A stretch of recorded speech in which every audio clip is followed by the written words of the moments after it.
Y'all know what it is. It's the Find the Boxer game. Purchase a box for a chance at winning $500. One of 54 boxes has a missing boxer inside. Purchase your box or boxes by Cash Apping $ usual 50/50.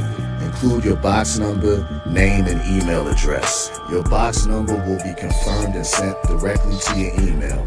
Each box is $20 with a 1 in 54 chance of winning. Remaining proceeds will go directly to the LDBC meet and greet in Las Vegas. Shout out to the LDBC, and remember, it's a usual suspect day.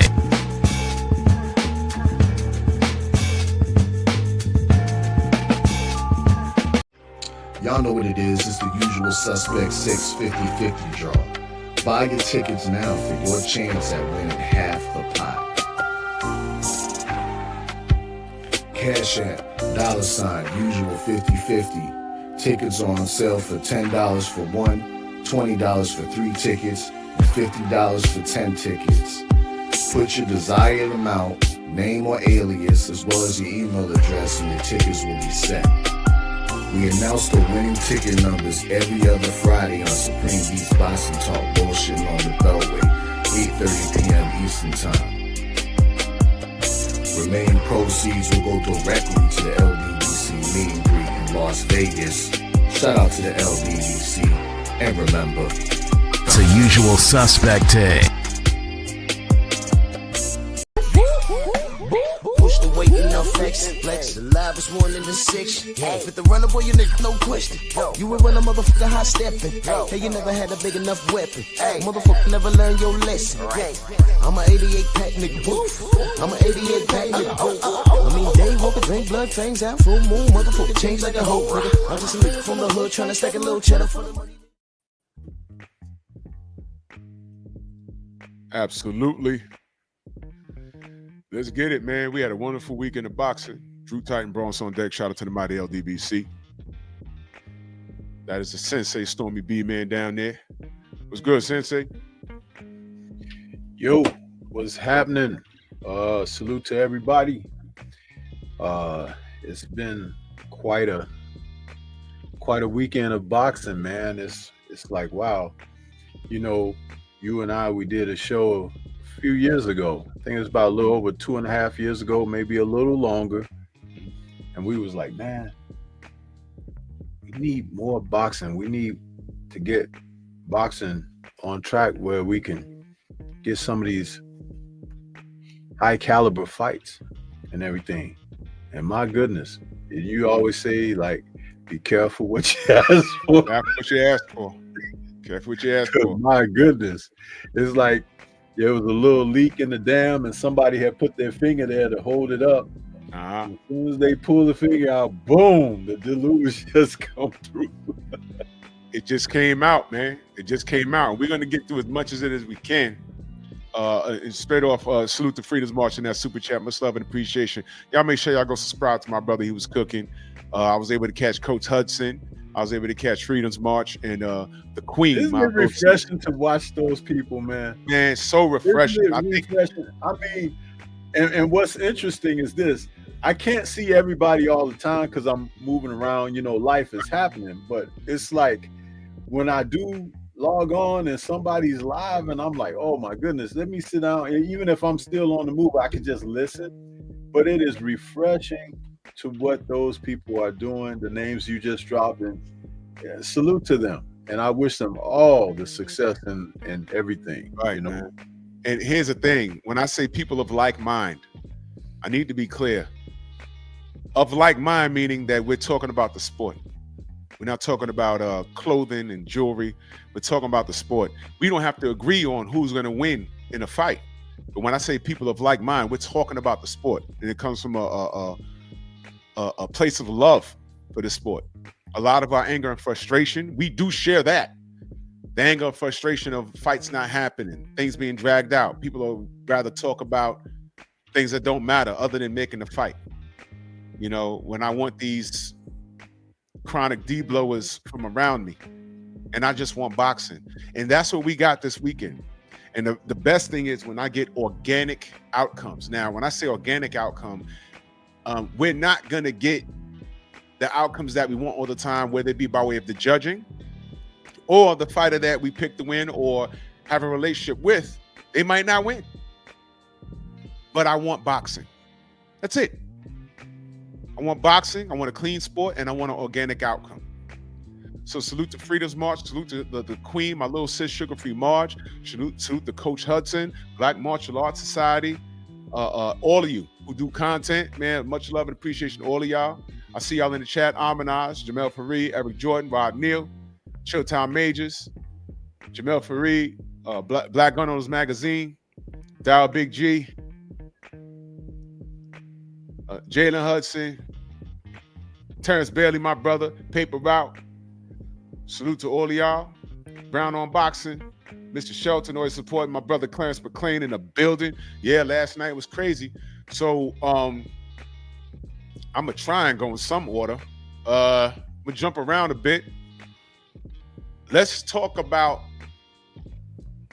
you know what we should talk about? Let's start with our sister Shadisha Green.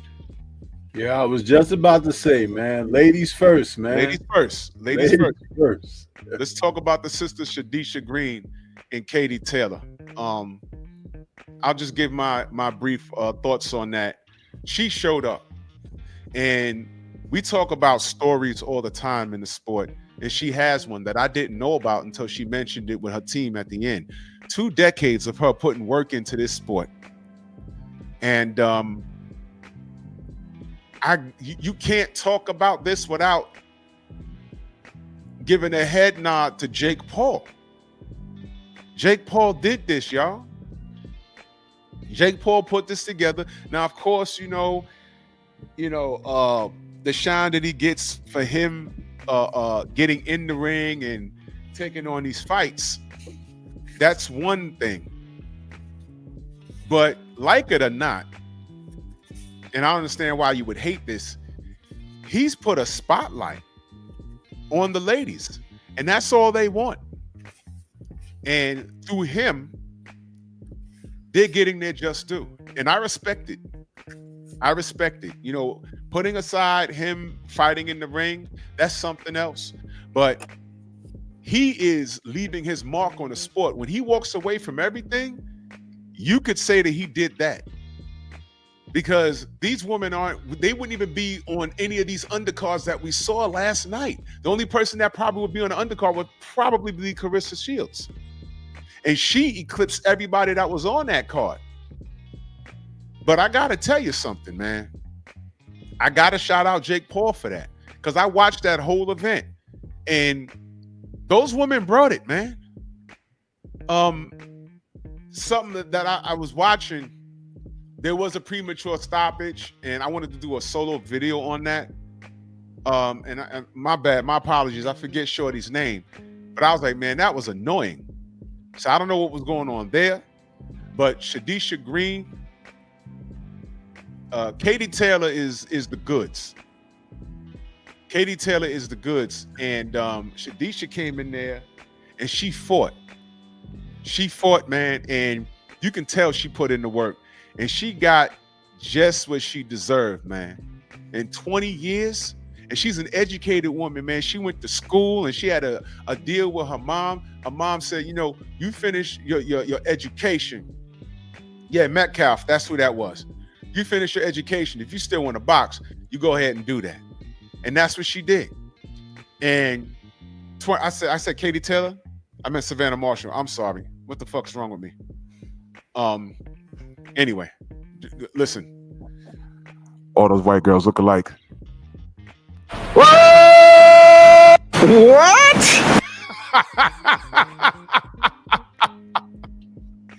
Take a joke.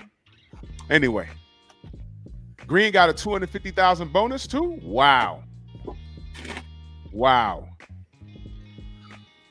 Look, they showed up. They showed out. Savannah Marshall is the truth. And Shadisha came through and got it cracking. And I'm so proud of both women. But I gotta give so many props to Miss Green, man. And they fought an educated fight. And for a while, didn't it seem like Savannah was gonna try and style on her for the first couple of rounds? It looked like that at first, right? But what I did listen to was Green's corner work. There was urgency there. And they told her, look, you got to make some changes. And there was real coaching in that corner. And she listened. Real coaching in that corner. And she listened. And you couldn't ask for anything more, man. That was great, man. Stormy, your thoughts on that? Before we go there, let me, my brother Eric Jordan. Eric Jordan getting it popping early. He said the ninja sword got Miguel's 304. He put his ass to sleep. Good night. Power to my nigga sword! Oh my God. ¡Ay, Miguel! ¡Miguel! Good night. Gotta hit all the sound bites from my brother. So your thoughts on Savannah Marshall and Shadisha Green?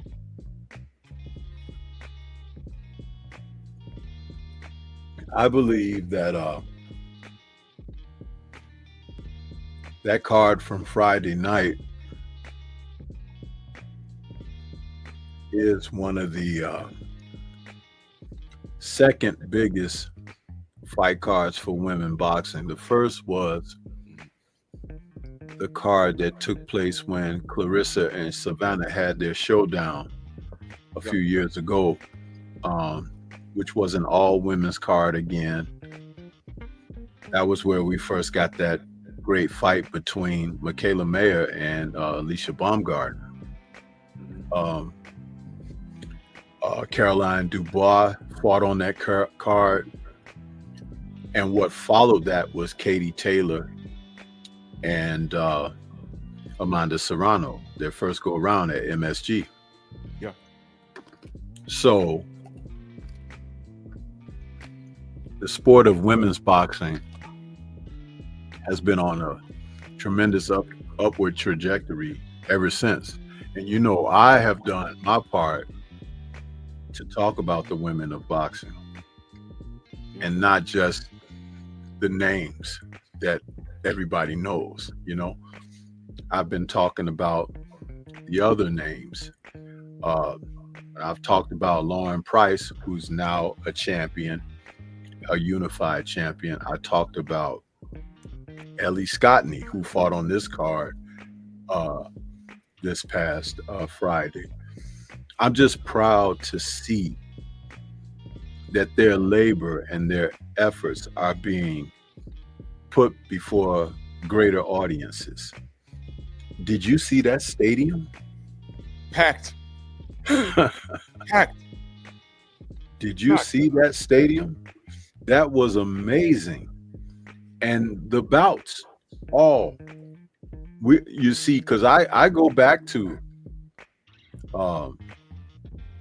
Lucia Riker and Mia St. John and well, you said a name there, Lucia Riker. Woo! Yeah. And of course, what's her name? The coal miner's daughter, Layla Ali. Christy Martin. Christy Martin. I'm sorry, I couldn't. For whatever reason, Christy's name wouldn't come to me. But the level of skill sets for these women has elevated so much beyond those women. It is amazing because though those women now are our contemporaries and aged up and moved on, to look at where the ladies are today, the ladies of today are far more advanced than they are, or they were. Yeah. They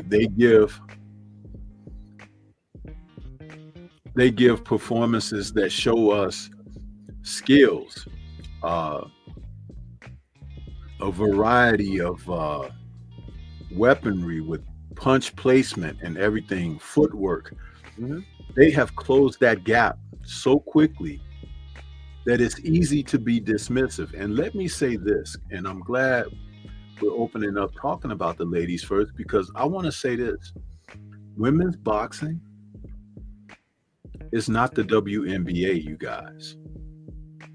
It's not. The WNBA is exactly what it is. It's not the NBA, it's the WNBA. But women's boxing, pretty soon we're going to have to drop the word women because they are fighters. They show us moxie, they show us desire, they show us a fearlessness, a warrior spirit, and it is to be commended because these women, you could see the elevation. And I'm proud to say, like I said, that I cover them, I speak about them, and there's some, sometimes I might miss something here or there. That's just normal because there's so much. Boxing is an international sport. Yep. This young lady, Shernika Johnson from Australia, damn good fighter. I saw her about 3 fights ago, and I was like, uh-oh, now we got I do believe she might be on that Samoan type of nationality, coming from out of there. But she can fight. Yes. And she's strong. And she's confident. She's nice looking. She's just the package. And so when people are talking about these women, they could come away and say, wow, I saw a pretty darn good fighter. Yeah. Now, to bring it back to what you were saying about the fight with Marshall and Green. It's great to see Green get the opportunity because, she was sidetracked a little while back, and to see her come back and be on a stage where so many millions of eyes could be upon her to see her skill set, and against another prominent fighter in the sport as Savannah. Now, I will give Savannah one little bit of credit. She had been out the sport for 2 years. Right. She hasn't been active boxing. She's been pursuing other things as far as being in the mixed martial arts, trying to chase Clarissa in that sport. But there was an edge that Shadesha had due to that. Also, there's a compliment that I want to give Savannah Marshall. Kudos to her for coming to the U.S. for this fight. That's right. Because if you remember, she was on that do not fly list, along with so many others. Josh Taylor was on that list. A lot of people were. The MTK, she was in that MTK stuff. She was a part of that. And for her to kind of bite the bullet and come on over here and perform, my hat is off to her for that. Now, I didn't like her remarks when the decision was announced and everything, and she kind of was crying a little bit over spoiled milk. But listen, she knows that she had been out of the sport for 2 years. She knew that Shadesha Green was a formidable opponent. But ego got in the way and allowed her to speak like she did over the microphone when everything is said and done. But I'll say it like this. You're still young enough. The sport is thriving. Get your butt back in the gym and come back and look for rematches against people who are now in a great place because you've been away. Yeah. And see what can happen in the sport for you. That's right. But congratulations to Shadesha, because you can tell that woman was really emotional when she had won that decision, and she earned it. She did. Having been in the ring with the likes of Franchon Cruz Discern, and a lot of people were talking about the possibility of maybe she could face Clarissa or whatever. And I want all of them to be on notice at 168 that, hey, Clarissa is just a phone call away because she could still make that weight class. Yeah. And it's just great to see the sport thriving with these women. And so, yeah, I enjoyed it. I had set aside my evening to be able to watch that full card, was able to do so, and was highly entertained by it all. Yeah, definitely. Ladies got it in, and it was actual real boxing, and I appreciated it, man. And again, I give credit where it's due, man. Shout out to Jake Paul for doing that. Shout out to him for doing that. You know what I mean? He's doing right by him. All right. And salute to JB. And he said Caroline Dubois, Gabby Fundora. There's hitters in female boxing. There's hitters there. And I'm here for it. I'm here for it. So let's stay on the that side of the tracks real quick. The main event. Well, Amanda Serrano, she can't seem to get past Katie Taylor. In my opinion, and it's just my opinion, if y'all saw something different, I think Amanda Serrano is pretty much done with this rivalry as I am at this point. I really didn't. I didn't get any sense. I always talk about the sense of urgency from these fighters. I didn't get that from Amanda Serrano. She just showed up and she did what she could, which wasn't enough. The effort that she had in the first two fights were not there in this third fight. She didn't want to get in the pocket. She didn't want no more box adventures with Katie Taylor's Omega head. She didn't want no parts of the Shaolin monk headbutt. You know, she didn't want no parts of that. There was one point in the fight, I forget which round it is, she threw a combination. She threw a 3-punch combination, and Katie was nowhere near her. And I looked like, what the fuck? Stormy, did you see that? Or was I seeing something? I was like, what the fuck was that? It's like she kind of like fake, but then she threw like 3 punches. Like, what the fuck was that? There was no urgency. I want to tell you something about that, but I'll let you finish cooking. Yeah.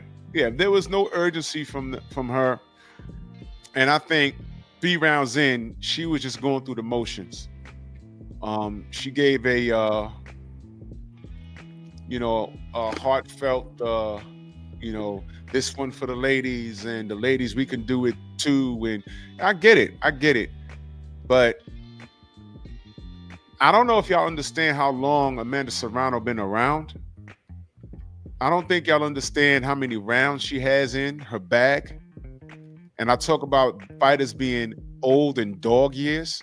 You could be 23 years old, but if you started your career in Mexico when you was 14, you got like 1 million fights. You know what I'm saying? So, Amanda Serrano, she's been doing this for a long time. Well, not necessarily a long time, but she's been doing it a lot. And I think she's old in dog years. The tires are balding on her vehicle. And DOG,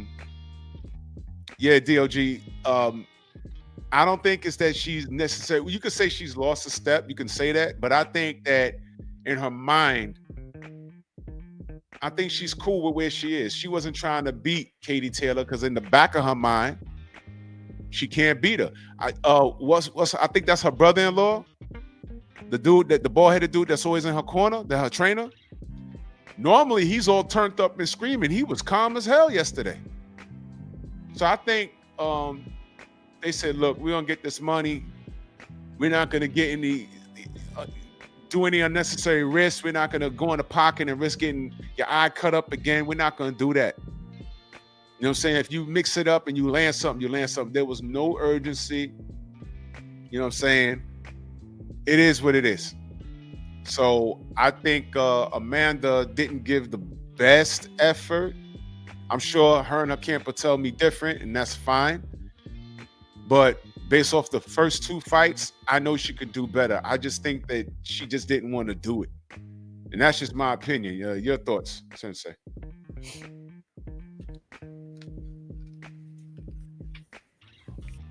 Great commentary. But now I'm gonna share something with you from a coach's standpoint. When you talk about a fighter being old in dog years, though she's 3 years younger than Katie, I believe, Katie has her wonderful Olympic experience along with her professional experience, and it's only been over the past couple of years that Katie moved up to that super lightweight division.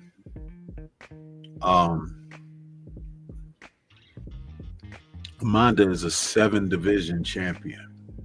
So she was down there with the light in the pants group, like the Sinisa Estradas and everything, those tiny ladies, and was knocking their heads off.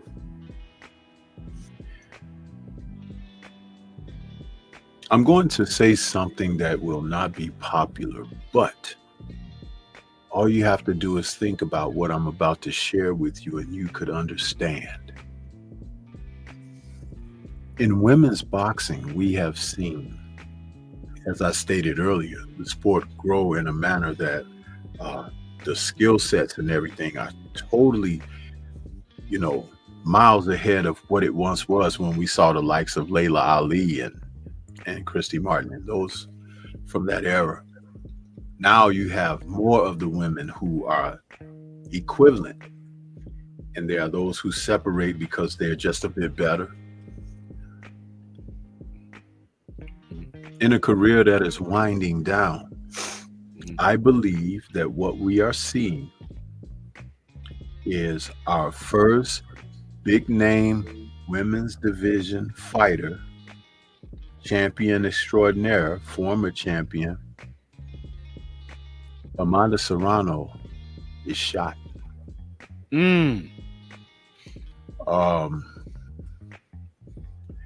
There's certain aspects about her speech and her behavior. She's always been a solid person and a very kind spirited person, but mean in the ring. She wasn't mean in the ring Friday night. I agree. Yeah. And to say that she didn't want to engage with Katie and all of that, I don't necessarily believe that. If you recall, a little over a year ago, she had a situation where she had a fight and she had to pull out of the fight the night before or something like that. Remember that? Yes. If I remember correctly, it was because. Go ahead. If I remember correctly, the reason why she pulled out the fight, it was a cosmetic situation. Yeah, they said something like got in her eye or something. Yeah, something from her hair got into her hair eye. done or something. Yeah.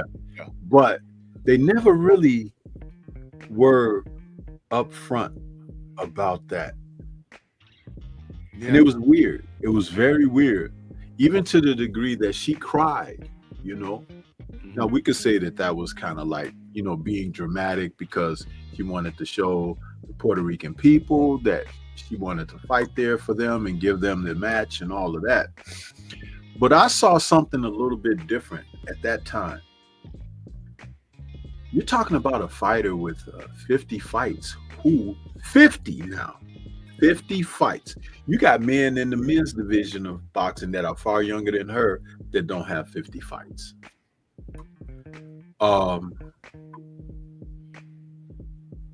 The writing is on the wall, man.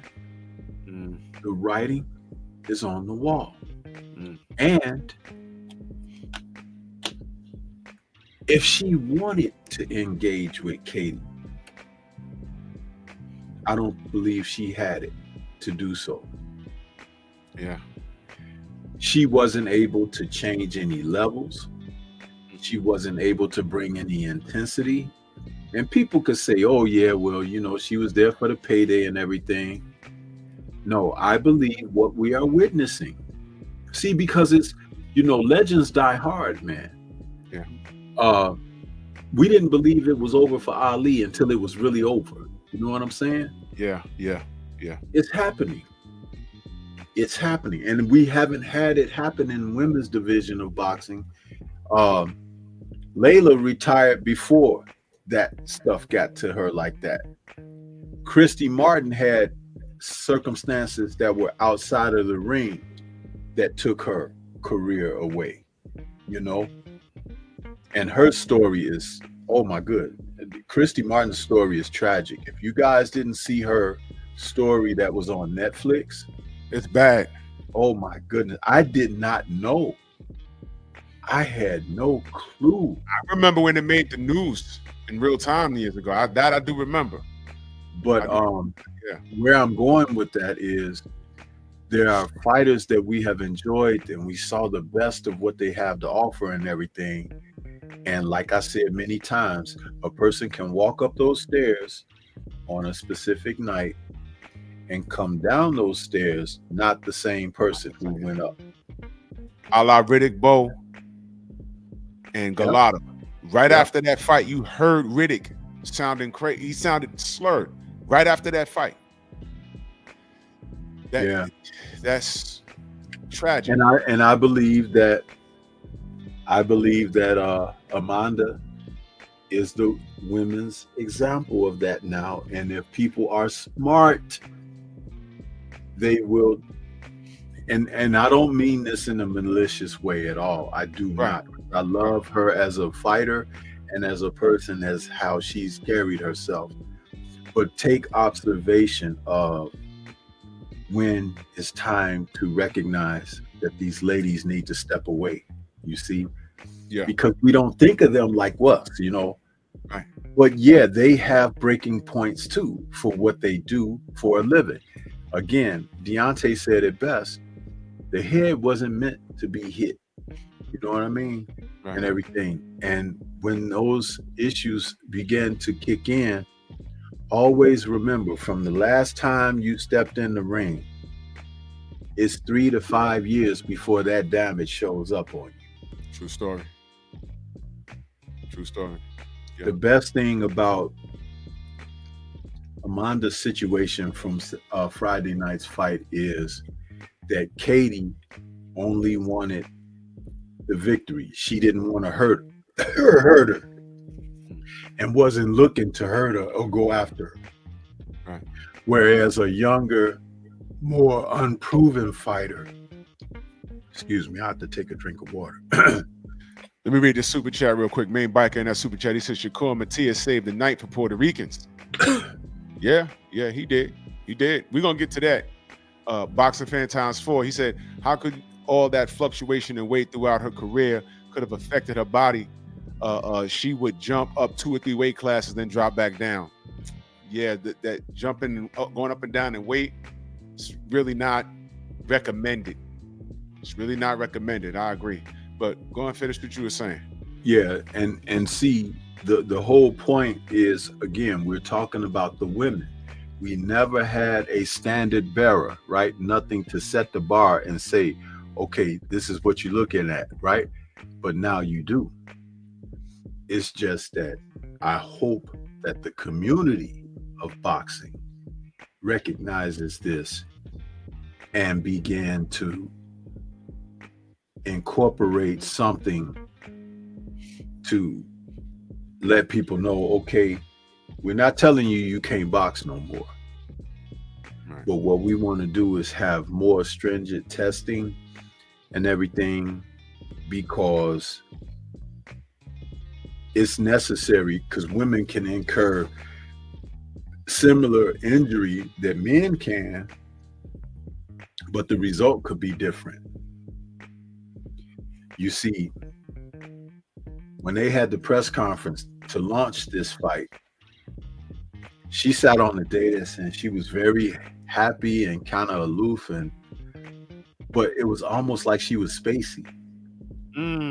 There were a few people who talked about it, and I noticed it myself, but I was surprised that the people who talked about it were recognizing it. I'm like, okay. And it's just, you know, now again, I'm proud that she didn't sustain damage in this fight, you know, but remember what we say about the gym. That's where all the damage happens. in the damn gym. So could it be that her coach and trainer saw her in the gym and was like, you know what? He didn't press her. He didn't try to. Right. And that's okay. Yeah. If she quietly goes off into the sunset, that would probably be the best thing for her. But please do not deliver yourself up into the hands and graces of some of these young lionesses out here who would be willing and looking to make a name for themselves off of you. Right. Because some of them don't have that respect and love for the sport that they know how to pull a punch or know how to show some class. You know? Yeah. And that makes a difference. It really does. Yeah. But I thought I would say that and share that with you all because I'm looking at it. Remember, I always talk about the love of the sport and wanting the best for the fighters. Right. They all deserve to have a life after boxing. Yes. This isn't a place of hatred. This is a place of concern. And now that you mentioned that, it's quite possible that her camp understood and they just said, yo, do what you can, but don't do what you did the last 2 fights. You ain't got to do that. But do what you can. Get through it. You said yourself, you mentioned you saw that when she threw that 3-punch combination. Yeah. And there was no one there. Katie was nowhere near her. You could have stuck saw the that, ref. right? I wasn't seeing things. Nope. You could have stuck the ref in between them and she would have hit the ref and not Katie. That was wild. I was like, what the hell was that? I was watching it like, wait a minute. What? Katie was nowhere near her. And she threw a 3-punch. It wasn't like a swing and a miss. It wasn't like a jab and then you stop the right hand. She threw the whole combination, bro. I was like, what is this? It might be time. And I was doing commentary on the fight that night. I did commentary and I was remarking, I was like, what is this? You know, and I was making light of it during the live broadcast for entertainment's sake and everything. But I'm observing what I'm seeing and I'm like, you know what? It's not there. It's not there. It's not. When the fight was over, if you looked at her, she was like kind of removed from it all. She was disappointed, of course, that she didn't win, but she wasn't in a position to win. She wasn't. Never. She was never in that fight. Never. Like I said, she's just going through the motions. She's safe. She's made some life-changing money. Shout out to Jake Paul. Again, I can't stress that enough. Shout out to Jake Paul for doing that. And safety first. Because if she ain't got it, I don't want to see her. You're right. I don't want to see her in the ring with an upstart that says, you know, this is the name that's going to put me over. I'm going to steamroll her. And you don't want to see that. When we talk about that being the Ali Frazier of boxing for women, we all remember that after the Thriller in Manila, Ali and Frazier were never the same again. They were not. No. Bad business, So man. it's no battle cry to pound your chest and look at what we did. Because again, life happens after boxing.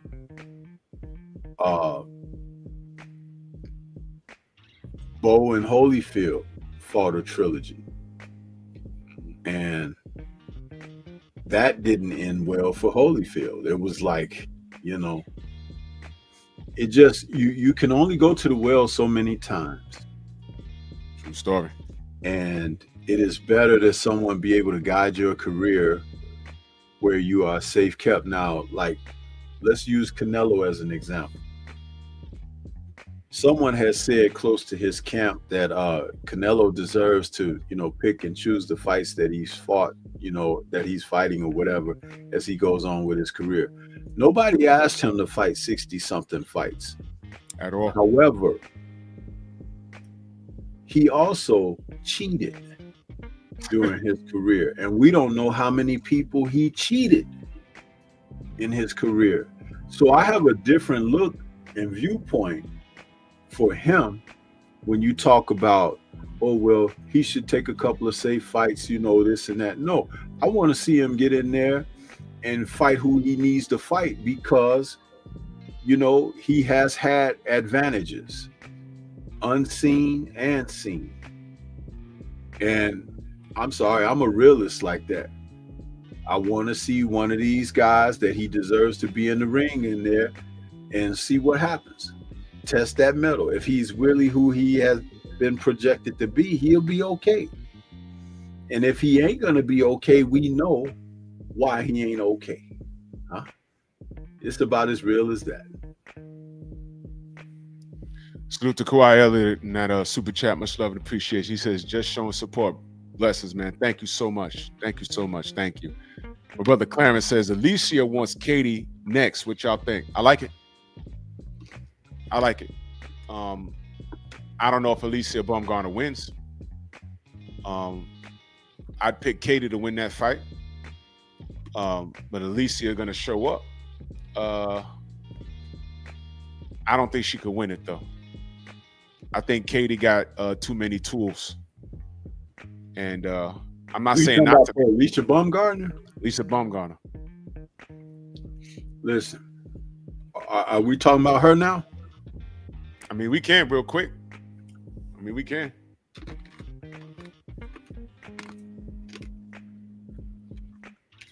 Baumgartner is not a complete fighter. At all. She's two-dimensional at best. She doesn't get her head off a center line. Mm-hmm. And she telegraphs all of her punches because she's trying to wind up and throw power shots. And a more experienced, seasoned fighter like Katie Taylor can see all of that foolishness. All of that coming. It'll be a wash, bro. It'll be a wash. And the weigh-in will look good. She'll look good at the weigh-in again. But if you want to see her get her ass beat, she can get in with Katie Taylor. But Katie Taylor got too many tools for her. Too much experience. Great movement on her feet. She's a sharper puncher. And it'll be target practice. I think she'll stop Alicia. I think it's quite possible. I think Derek James, by the time we get to round 5 or 6, he'll be like, I'm stopping it. Because, you know, now it's different. Quan Big Guns is being a little humorous in the chat there, but I want to tell him, he said he ain't gonna lie, he just trying to see Katie lose. If you want to see Katie in a real fight, drum up the fact that she should have a third go around with Chantel Cameron. That woman there is the fighter for Katie. That is a pretty damn good fighter, a champion. She beat Katie in Ireland, in her hometown, in her own backyard. Mm-hmm. And they gave her the Devin Haney treatment. Oh, you got to do it twice. Mm-hmm.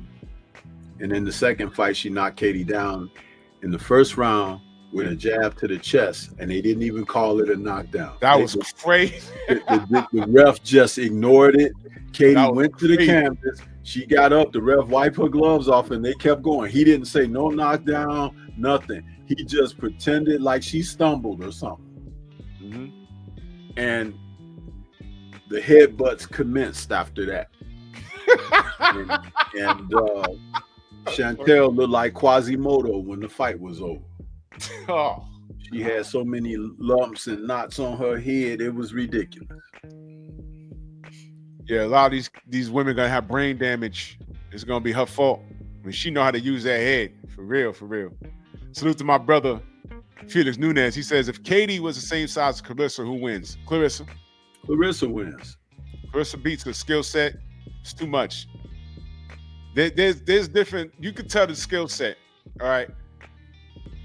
Right now, Clarissa, the only person same size stylistically that could deal with her, I would say would be maybe Fundora or Caroline Dubois, skill-wise. Baumgartner's just not it. And Caroline Dubois doesn't have enough experience. Yeah. but she would be her style, the way she fights and brings it.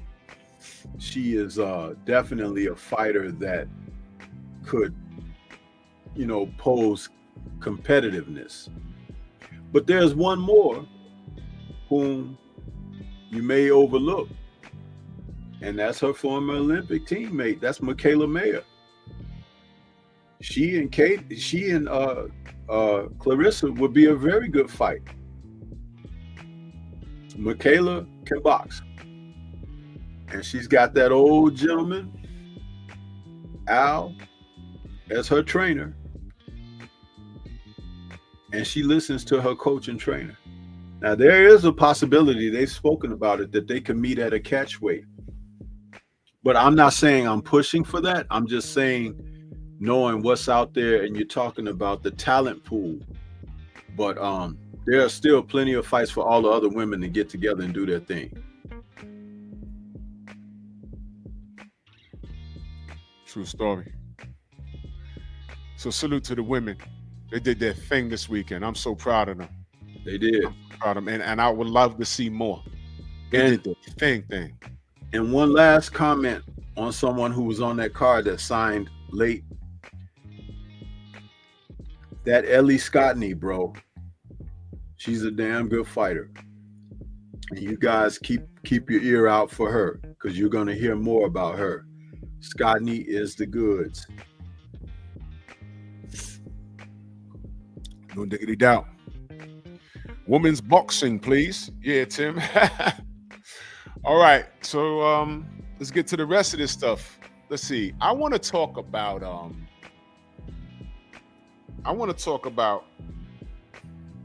damn, because it was a damn good night. All right, let's start with Subriel Matias. Let's talk about that. Let's talk about Subriel Matias. Rackete versus Alberto Puero. We had PR versus DR. That's always a big one in New York. Salute to Puerto Rico. Salute to the Dominican Republic. Let me just start off by saying I thought they got it wrong. That's just my opinion. I thought Puello did enough to win the fight. You see, it depends on the judging that you have. See, Puello's a boxer. And these judges was watching Matias walk forward all night. But after round 6, his aggression wasn't effective to me. It wasn't effective. It may have been earlier than that. And it may have been around 6 or 7.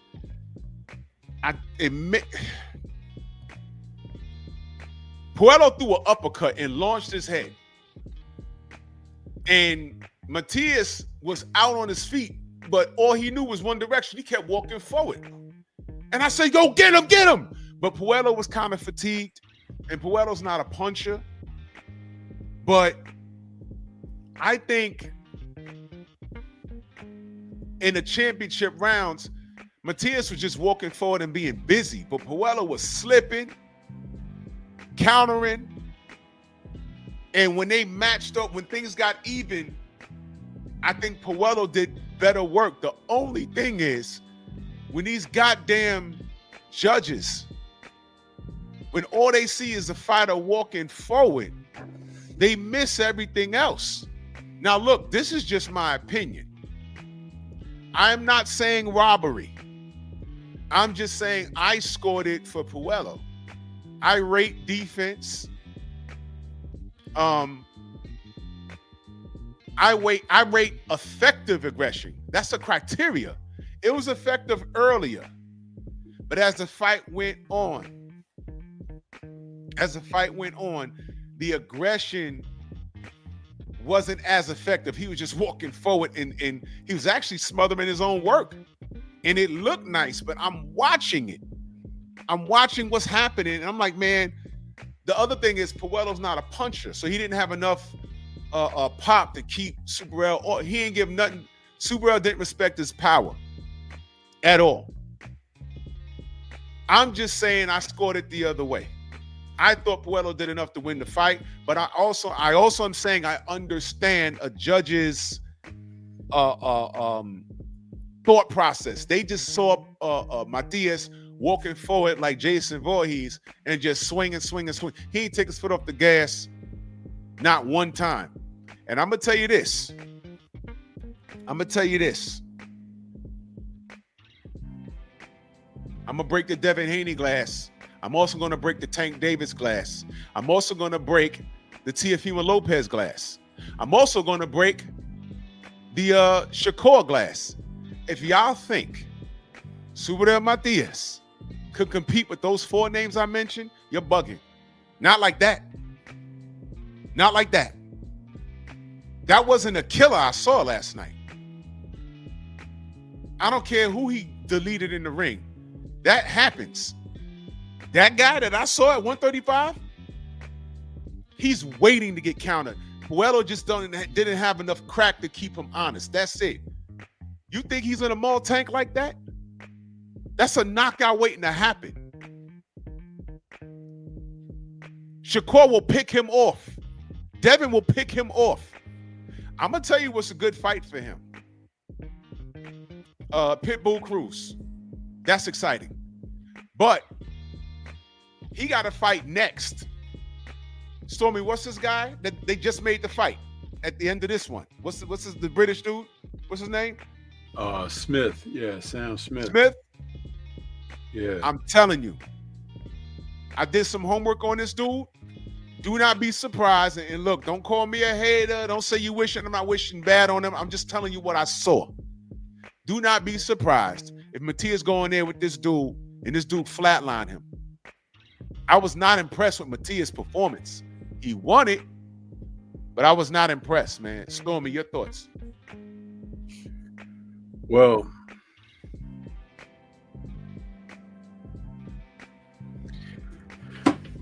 I'm gonna go a different direction. Check this out.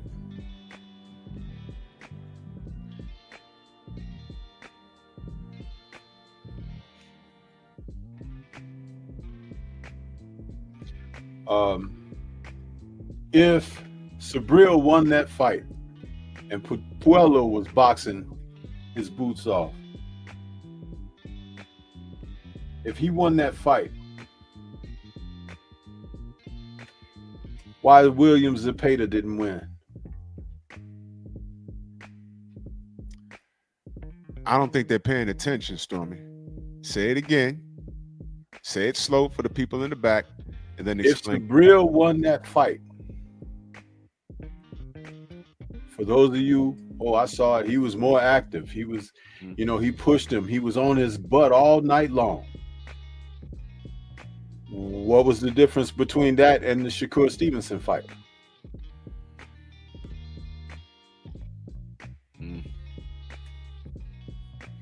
You see the inconsistencies in boxing? Are y'all paying attention? I've been talking about this the past 24 hours.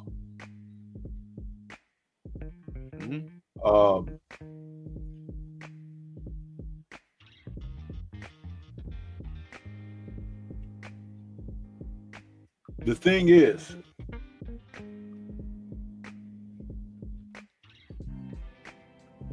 is, it's more than just one way of fighting. You have to be able to mix it up a little bit. Yes. You have to be able to mix it up. And what I mean by mix it up, you can come forward. In fact, there should be moments that you do. But you should also have a variety of punches. That the punches are not just thrown the same way all the time. That the punches are placed in different areas. The fact that you give different angles, you give different looks, you draw an opponent's ire so that you can do something to counter, or that they're doing something for you to counter, or they counter you. There's plenty of room for that, but not for guys who are just one-dimensional. But it becomes something that judges make a decision based on who they like. Because I've been, like I said, I've been talking about it the past 24 hours. I thought that Tevin Farmer beat the crap out of William Zepeda, even had him on the canvas. But they gave William the decision.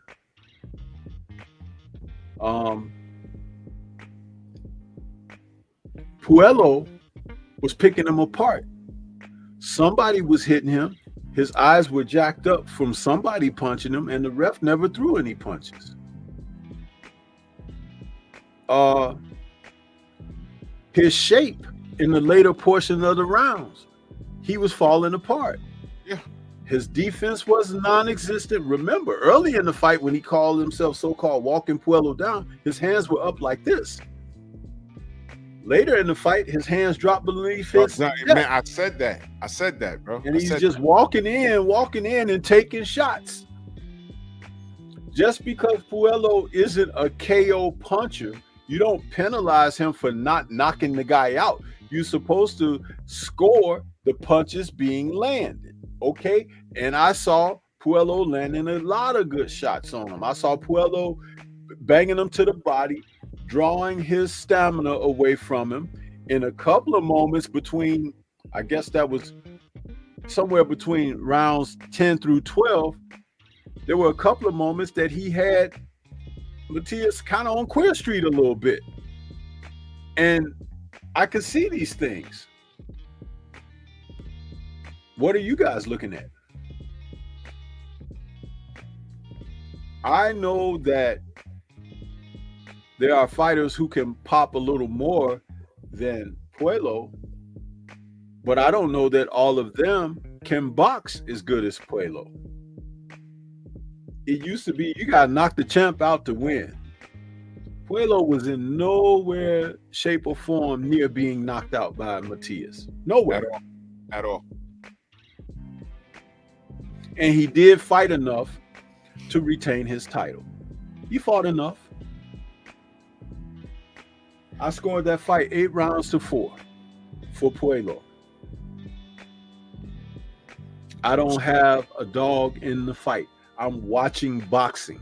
I keep telling you guys, watch boxing. The reason I said what I said about Shakur, the reason I said what I said about this fight, the reason that I said what I said about Tevin Farmer and Zepeda is because I'm watching the sport of boxing. I'm watching it. This is not something like, you know, you got your favorite pair of Jordans in the closet. You got your favorite tee that you want to put on, your favorite fitted. This is boxing, man. Anything can happen. Most of y'all didn't even see Berlanga going out like he did. I knew it was possible.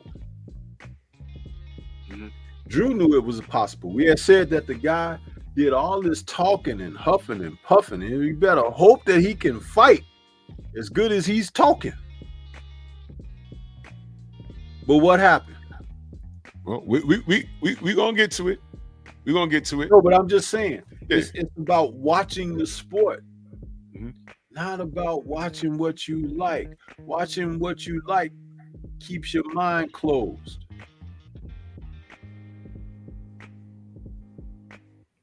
Yeah. It's just like, what's the use of watching the news, but you only tune in for, you know, that segment where they doing home and garden or something. But you missing all of the real updates. They getting ready to shoot some bombs off on us and everything. You don't know nothing about it. But hey, we could talk till the cows come home. But at the same time, if you guys don't want to elevate yourself, that's fine. But don't complain about having your neck stepped on. True story. True story. Like I said, I understand why judges look for certain things because you hear it in the commentary. They talked about Shakur laying on the ropes and taking the punishment from Zepeda, right? And I think Tarver said, well, he's countering sharp. But then I think, who was he sitting next to? Jim Lampley and somebody else. I think it was Coppinger. And Coppinger said, or Cappinger as we call him, he said, Puello, they just said Puello lost. And he was fighting off the ropes for the majority of the fight.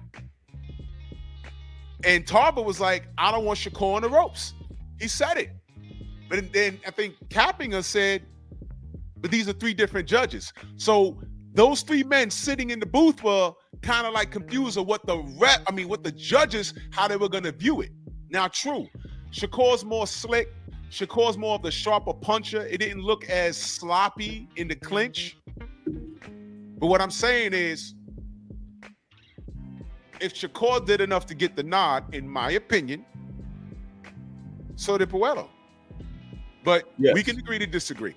That's fine. I'm not saying robbery, y'all. I'm not saying that. I just see it different from y'all. And that's cool. That's cool. Because y'all remember what I said. I want Shakur to be Shakur. Stop listening to everybody. But we'll get to that in a minute. Now I want to talk about one of my favorite fights of the night. Morrell versus Kataev. And salute to my Cuban brothers and sisters out here. Brother, let me tell you. I like this fight. And when from round one, I text Stormy and I say, yo, Morrell better be careful. Don't play with this guy. And if y'all didn't watch my video last night, for those of you that don't know, they brought it to my attention when I talked about the fight a couple of days ago. This dude is currently, he popped dirty, and he's supposed to be on a 2-year suspension. Kataev is. He's supposed to be on a 2-year suspension from the amateurs or something, and it doesn't apply in the pros. Okay. So you're suspended over here, but you can fight in the pros over here? He gets, listen, I don't know how this works, y'all. I don't know everything. Somehow he gets this Morrell fight. And this was the first time you saw Morrell. He was in more danger in this fight than he was with David Benavidez, man. Now, this is another guy with this Michael Myers, Jason Voorhees. He walks forward. He throws these ridiculous punches. He doesn't turn his hips, but for some reason, he's powerful. And how do I know this? Morrell's a powerful dude too, right? He threw a wild right hand, caught him flush, and knocked Morrell on his ass. And I said, oh, crap. I was like, God damn. And Morrell's lucky the round ended when he got up. And he used the next round to get his legs back. And then Morrell started, what? Boxing? You know, some people call it running. He boxed him. I would have liked to have seen him go to the body more, but he boxed him. And you find out that Kataev has a limited gas tank. And he could be found. He could be hit. He does have decent head movement on the inside. But I see the flaws. But goodness, that was a hell of a fight. And you see, this is all I want from these top guys. Sooner or later, somebody's going to catch you with something good, and I want to see how you react to it. After last night, I could say that David Morrell is official tissue. Because he got hit, and when he got up, I said, okay, what's going to happen now? What's going to happen? And he got back out there, and there was the element of danger was there for all 10 rounds, y'all. It was a 10-round fight. The element of danger was there for the whole fight. And David came back and he fought his ass off. He used angles. He fought in the pocket when he needed to. And he did enough. And he tried to close the show on his ass too. Salute to David Morrell, bro. But I don't know what's going on with Iman Kataev. I don't know this drug thing. I don't even know how he's in the ring. 3 days before the 3 days before the event, people were confused whether he was even going to make it to the fight or not. I don't know how this is working, but what we do know is Kataev is a drug cheat. Now, y'all know how it takes a couple of days for drug tests to come back. Don't be surprised if it come back that he was dirty for last night's fight. But until that if it happens, until that happens, it was just a great fight, man. It's just, it's just unfortunate with this drug thing. Stormy, your thoughts? Morrell? Yeah, Morrell and Kataev. I think that Kataev is another one of those Eastern European fighters that has come on the scene with the assistance of possibly some performance enhancing help.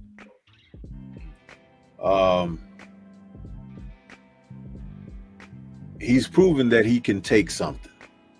And I don't mean taking PEDs, I mean taking punishment in the ring. His skill set is not that impressive. Morrell spent more time looking to entertain and stuff. He wasn't focused on the task at hand. And what I noticed about the situation in facing Kataev is like he needed to put punches together in bunches. He needed to throw combinations to get the man to be broken down, and just one or two and maybe a third shot was not enough to get the job done. I don't believe he won that fight. But I can understand why he was given the decision, because nobody knows the other guy at all. Gotcha. And it would be a terrible marketing situation knowing that this guy might be blown away anyway after this fight, because he'd probably pop dirty again. Yeah.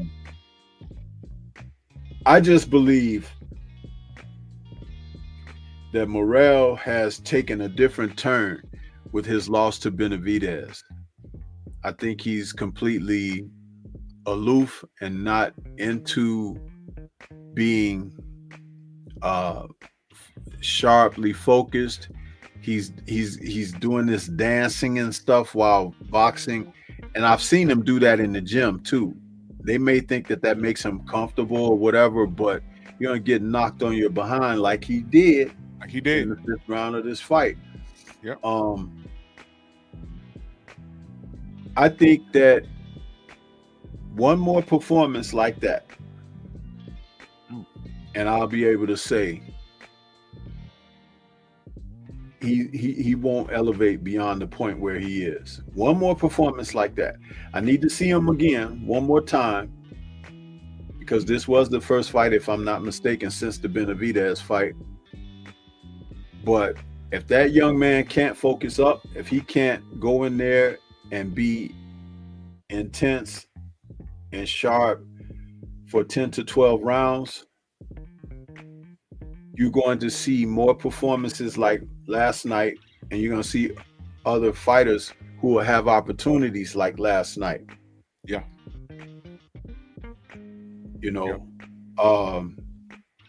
He can punch. He has some ability. Yep.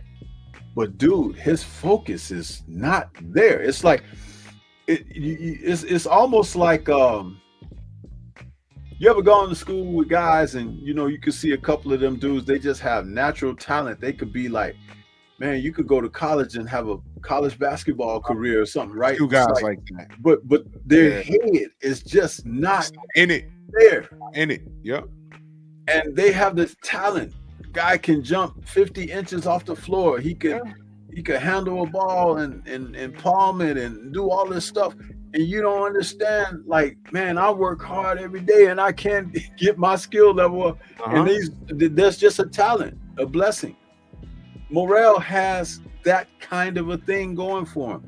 I can understand why they wanted to put him in with David Benavidez so early, but I thought he was like at least another 3 fights away. Right. 3. Because I don't think he's at 15 fights yet. No. You need to get to a certain point where you understand that this is my job, this is my responsibility, this is the way I'm supposed to approach. A guy who hasn't done it but 10 or 12 times, he's still, unless he happens to be one of those generational talents. Right. Evander Holyfield won the world title from Dwight Muhammad Qawi in his 12th professional fight. His 12th. That's a feat in itself. Y'all know anything about Muhammad Qawi? Against a killer like Qawi, Sweet Pea Whitaker won his in his 15th professional fight. What we're talking about is understanding the measure of a man and his focus to be mature enough to handle certain things.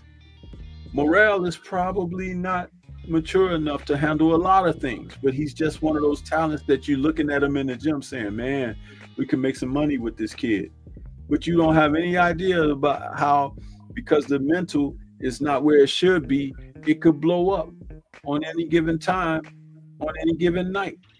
And he almost blew up last night. Yeah, he did.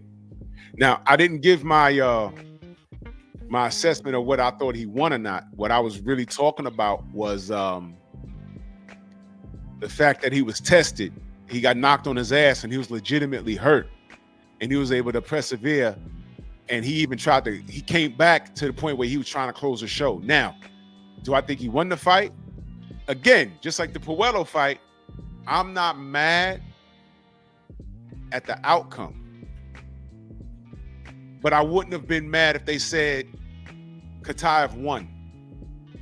Because I said if they announce that Kataev wins, it's clearly the knockdown, that 10-8 round. Clearly.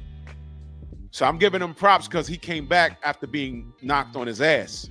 But you're absolutely right. There's a testament to I don't know what's going on in that damn gym, but our brother Michael Ray, I agree. Ronnie Shields was digging in him, screaming at him in the corner. He don't like all that playing. And matter of fact, it was right after the Ali shuffle or whatever he did. That like seconds after that, he ate that right hand and got knocked on his ass. Seconds after that, I said, "Damn, what is he doing?" He got to fix that. He got to fix that because there's people in that division that saw that and say, "You know what? As soon as he starts to showboating, I'm going to get him just like that." And Kataev is not the most talented in that division. There's other people. Iglesias said he beat Morrell in Cuba. All right. This was a good outing because we saw him tested, but he might be looking like food to a lot of people in that division. He got to straighten it out and be the killer that they put the crown on David Benavidez that he is. He needs to be getting back into the swing of things and making statements and saying, yo, Benavidez, if you're around in the next 5 fights, we're going to run it back, and it's going to be different. You understand? If he had this fight before David Benavidez, this fight might have made him better. But you're right. I want to see how he is in the next fight because there was a lot of things that I see as unnecessary that took place in this fight. But now we know he can get off the ground and continue. I would like to have seen what would have happened if there was an additional 2 rounds attached to this. All right, but that's my take on that. So now let's go to the Shakur fight. Shakur, young man, I got a problem with you, and as far as how you're handling your business, let me be clear. I never said you trash in the ring or nothing like that. Your IQ is ahead of its time. You have all the talent in the world. You're a sharp puncher, and you're a defensive specialist. With that being said, Shakur, I don't ever want to see you fight like that again. I don't ever want to see you fight. Man, if you don't get the hell off those damn ropes, don't ever do that again, man. Forget these people. Don't do that. Every time he fought in the pocket, he hit Zepeda at will. He was doing the Philly shell, and it was very Mayweather-esque. But he was getting hit in the body. He didn't need to be there. But every time Zepeda fired off 3, he fired 3 back, and all of them landed. Zepeda, body, body, body. Here comes Shakur. Bop, bop, bop, and got out of there. I'm like, bro, I don't care. Listen, I never said, I don't have a problem with how Shakur fight. That's everybody else. That's ESPN. And in fact, you know who else it is? It's this nigga right here.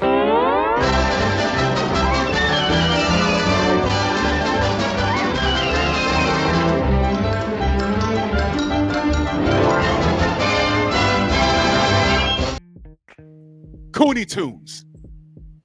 Shakur, you're getting paid millions of dollars. If your opponent or the audience or Turkey, if they don't like how you fight,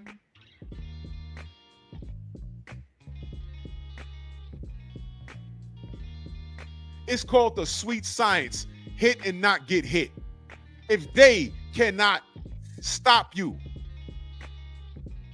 if they can't put you in that triangle that Stormy talks about,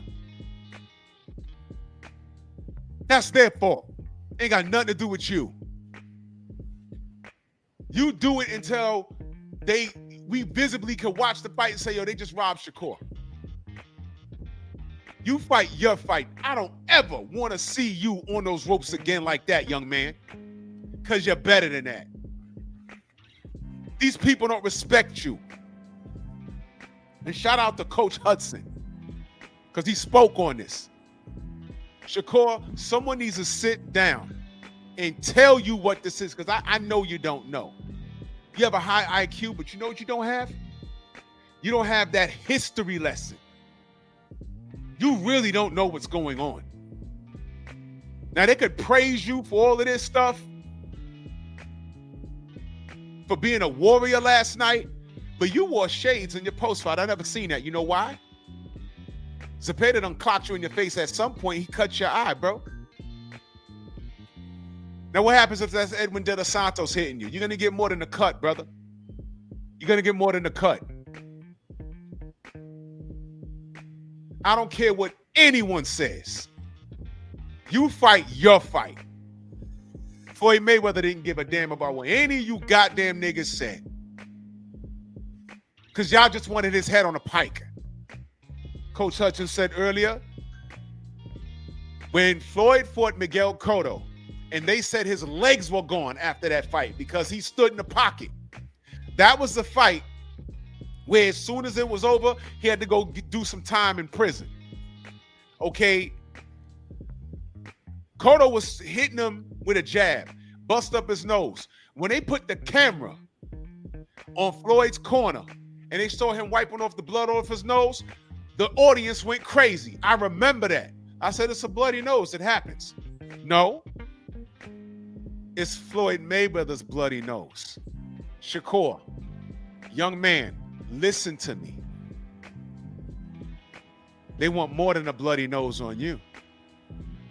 Why do you think they don't call Devin Haney a warrior for getting up after being floored 3 times by a drug cheat?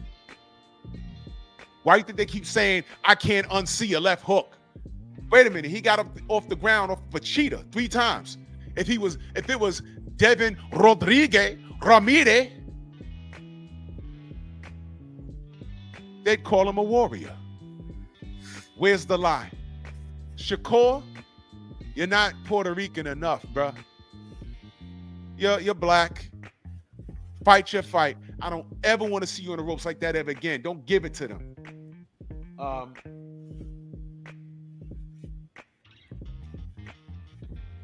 Chase Gotti, you're new here. You're new here, Chase.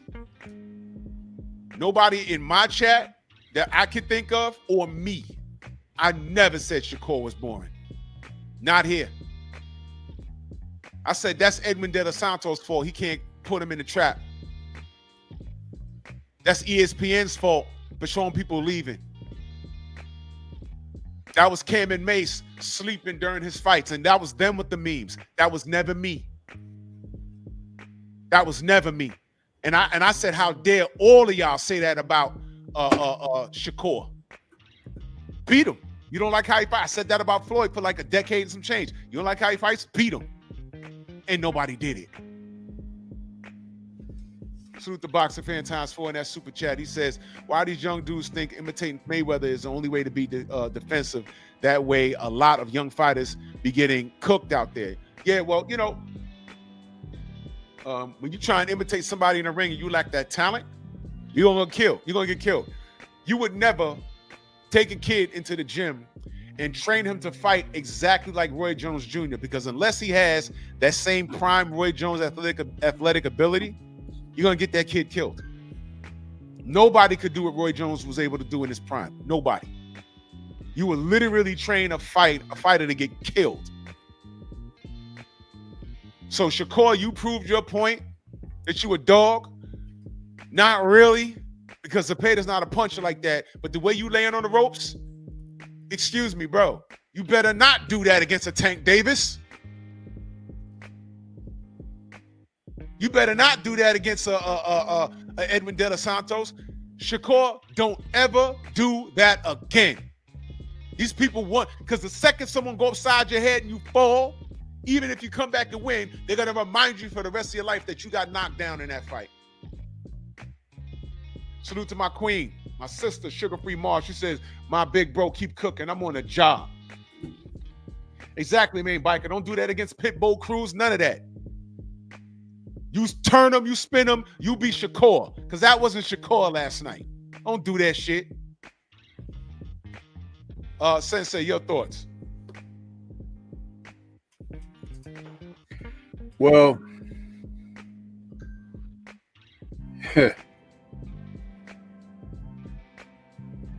I don't know what's going on with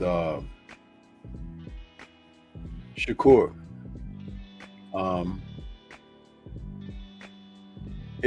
It's obvious that he has a certain amount of talent, but there's still things that I'm not seeing from him.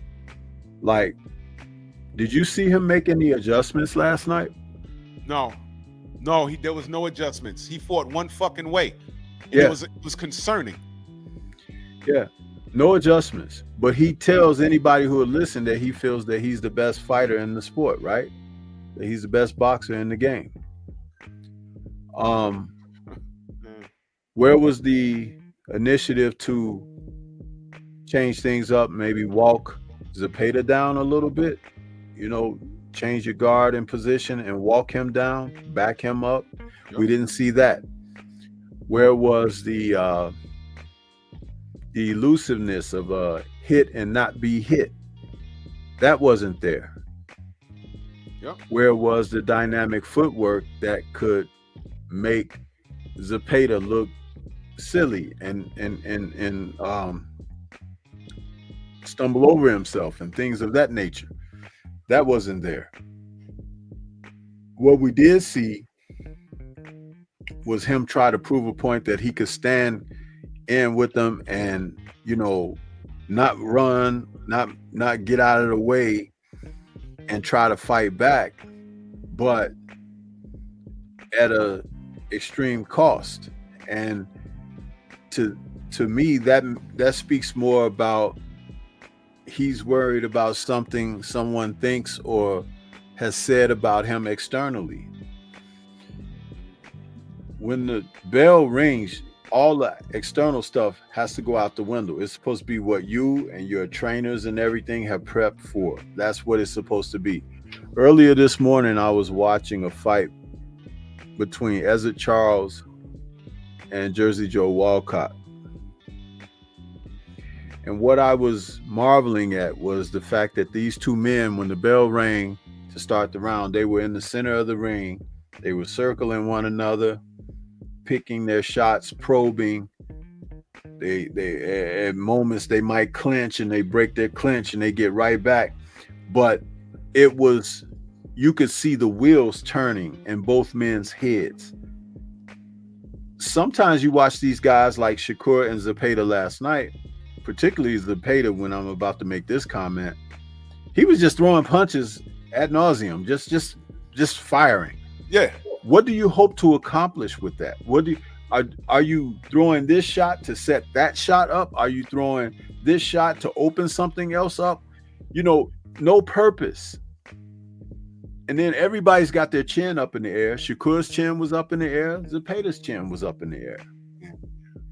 But if they were calculating and smooth, like I was talking about Jersey Joe and Ezra Charles, you could take the time out to land a shot and put your opponent in jeopardy for being reckless. Yep. So all of this is like a moot point for either man. Shakur is going to have to fight someone that wants to win.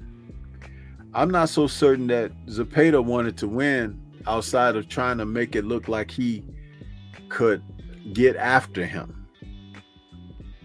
But when you want to win, you do things to put yourself in position to win. And if I am correct when my assessment of Shakur, a lot of what he did last night was reactionary. He was reacting off of Right. what it was doing instead of taking an initiative, showing him, I'm going to do this to you. Remember, Told me they don't understand what you just said, brother. in- They don't in the- understand. They don't in get the- it.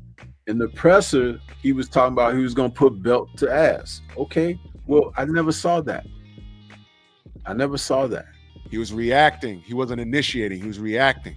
Yeah. He wasn't dictating the pace. That's what he was letting Zepeda come in. And every time Zepeda did something, like I said a little while ago, Zepeda threw a combination. He threw the combination to get back.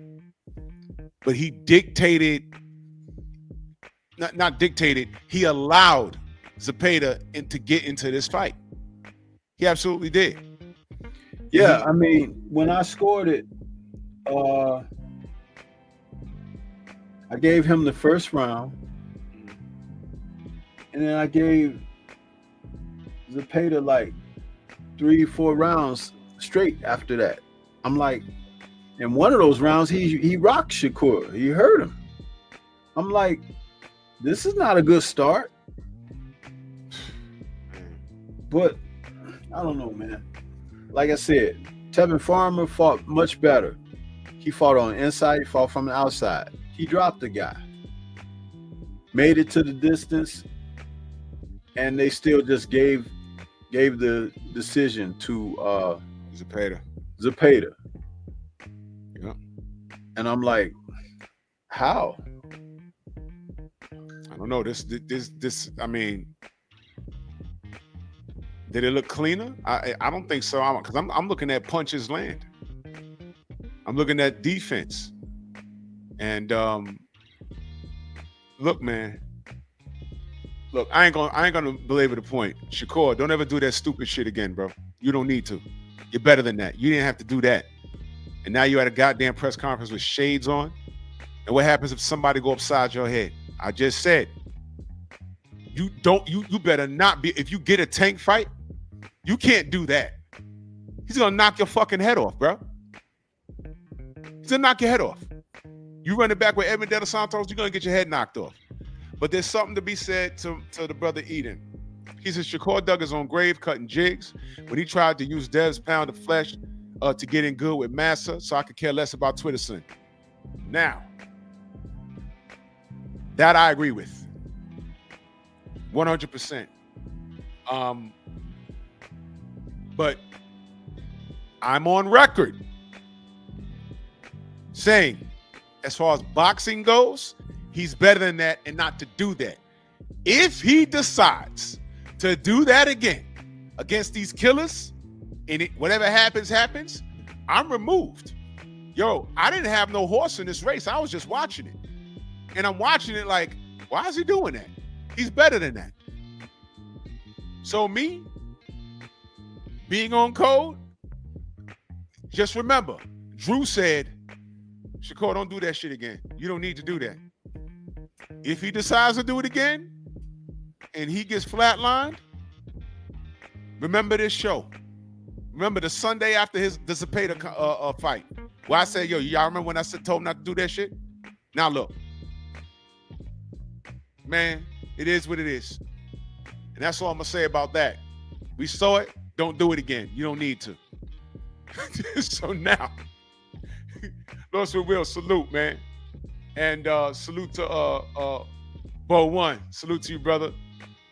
He said, big up I my was brother. laughing Man, at some of these comments, man. It's like, man, salute to you, Bo One, man. Much love and appreciation. So now, Xavier, what up? Oh no, Felix, I didn't yet. I didn't. Coach in the building, salute. Let's talk about this main event. Oh boy. All right. Now we at the main event. Okay. Now, I know y'all been waiting for this. Now, Friday, I'm in Manhattan. Well, two things. Well, I'll take it back about a week prior. I walked past Sheeraz and I didn't realize it was him until he passed me. One thing I will say, Sheeraz is a legit 6'4". I'm 6'2". He's a legit 6'4". It was like one of those things you don't realize you're passing somebody until it's like, oh, yo, that was Sheeraz. And I now follow him on social media. He did a little skit where he was walking around Times Square and asking people, have you heard of Edgar Berlanga? And they were like, no. I think one person knew who he was. That's it.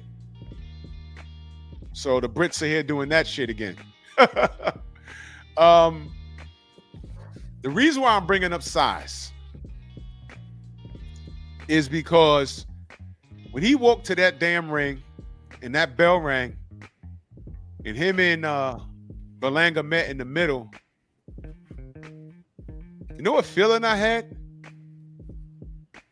I looked and I said, shit, he got to be about $180. You know, like when Berlanga stood next to Canelo on fight night, and I'm like, why he's so big? Come to find out he was $193 on fight night. Well, yo, Sheeraz is big, bro. He's a big dude. Like legit. Now, when he walked past me, I'm like, oh, okay. Yeah, he's big. I said, oh, that was Sheeraz, right? Friday, saw him again in passing. And I looked. I said, yeah, he's a tall dude. At the presser, at the Palladium, I saw him on stage. I said, yeah, he's for real. He's a legit 6'4". After this fight, people were saying, yo, I like to see him versus Benavidez. I'm going to tell you right now, and I say this respectfully, no. No. Absolutely not. I stood next to Benavidez Saturday. No, sorry, Friday. They have him listed at 6 feet. Now, maybe the floor was uneven, but if I could see the top of your head, you're not really sitting. Look, maybe the floor was uneven. I don't know. He's about 5'11" to me. Now, again, you know how does the floor be uneven or whatever? I was like, he's not, whatever. Sheeraz is a big dude, bro. He's a big dude. And it showed. There was no part of this fight that Edgar won. None. He was outboxed. He was outjabbed. The only thing that made me nervous around like the end of round 2, Sheeraz came into the pocket with the high guard. And I said, wait a minute, bro. Why you doing that? Don't do that. Don't give me that Fundora treatment, man. I don't like it when dudes that got all this reach, they want to go on the inside. Now, the word on the street is Fundora does that because he got bad eyesight. I can't deny or confirm that. I don't know. But I didn't like that. I said, yo, he's putting himself in the kill zone so Berlanga could catch him. And then it dawned on me, no, he's there because he's comfortable. Because at the end of the first round, I think, they started throwing heat. And then Sheeraz started showing his head movement. I said, oh, man. And then the round came. What was that, round 4? Man, hook, right hand, hard jab. And And you know it's messed up when you hit someone and their eyes roll in the back of their head and they give you that smile on the way down. That's something that AJ does when he get hurt. He gives you that weird smile like, oh man, you got me. So he falls on the floor. He does a classic, when he's made classic, he does he claps his hands. He does it every time he gets dropped. He got up. Got dropped again. He got up. The round ended. I said, this shit over. And Sheeraz did not play with him. He didn't play with him. He didn't lie. And Berlanga is incapable of doing what David Morrell did. He's incapable. He couldn't box. He couldn't get out of the way of the jab. Nothing. And he found out the hard way that Sheeraz could fight on the inside. You see, Carlos Adames, and I watched the post fight. Sheeraz says something very, very key. People got gassed off that Carlos Adames fight. They thought he was flawed. He said, no, I had a weight issue. I had to make 160. What, y'all didn't know this was his first fight at 168? I'm saying that for a reason. Y'all didn't know this was his first fight at 168? Don't get, listen. Diego Chico Corrales, God rest his soul. Stormy, what weight was it when he knocked out Acelino Freitas? What weight was that? Was that 47? No. 40? That was 40? No, that was, I think that was at 135. Is that 35? Yeah. People don't remember that was his first fight at 35. His first fight at 35. And he knocked Freitas silly. Y'all don't remember Acelino Freitas? Go look him up. Brazilian dude. He was an HBO fighter. High action. But Corrales' first fight knocked him sideways. So just because these guys, sometimes these guys will come in at a higher weight and they'll be more healthy. Now, I'm not saying he was unhealthy, but he said when he had to make the weight the day before, it was a problem and it showed. He was more alert. And see, when you drain yourself from weight, the fluid in your brain is a lot more loose. It's easier for you to get knocked around. You can shake your head really hard and knock yourself out. He was properly hydrated and he felt healthier. So all these guys that are going to 147 for the first time, nudge, nudge, wink, wink, it might not be what you think. So what I'm saying is this guy was very healthy at 168. And he said, I didn't know which round it was, but during the post-fight, Sheeraz said he had fired off a combination on him. And Edgar backed up and said, oh, shit. He said when he said that, he knew he had him. Now, I don't know what round that was. It had to have been probably round 3 when he put it on him. Because he was actually doing shit in there that they weren't prepared to deal with. You see, you could look at tape of a previous fight and say, okay, these are his problems. But once you download that and say, okay, if he does this, we'll be able to handle that. You have to have something called, I don't know, plan B. What if he don't fight that way? For example, Bud and Madrimov. When that bell rang and Madrimov started doing all this gentleman shit, Bud was like, he never did this shit before. Oh, well, I got to adjust. What if who you train to fight is not who shows up that night? That was the problem. Berlanga had no plan B. You know what he had? Fat Joe Remy Ma in Brooklyn. And he got linked back. Whoa! What the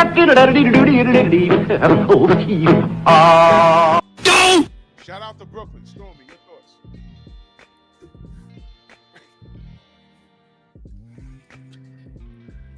The boy showed up and he found out that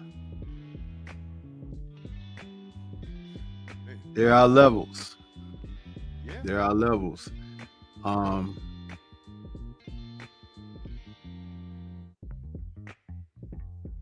Now you can see why he didn't want to fight any of his other contemporaries way before he got to Sheeraz. He wanted that Canelo fight. He was holding out for that, and they made their money. It was almost like a cash-in type of a deal. But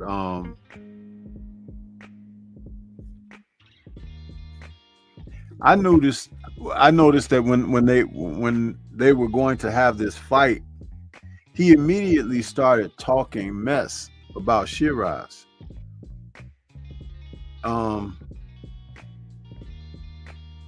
Sheeraz is being brought along on these Riyadh season cards for a little while. All of the matchups on Riyadh season are quality matchups.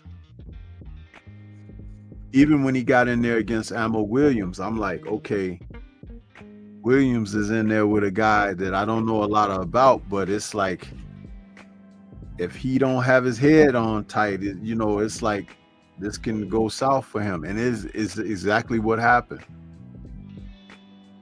But I noticed also that in the Williams fight, that Sheeraz was boxing with a great deal of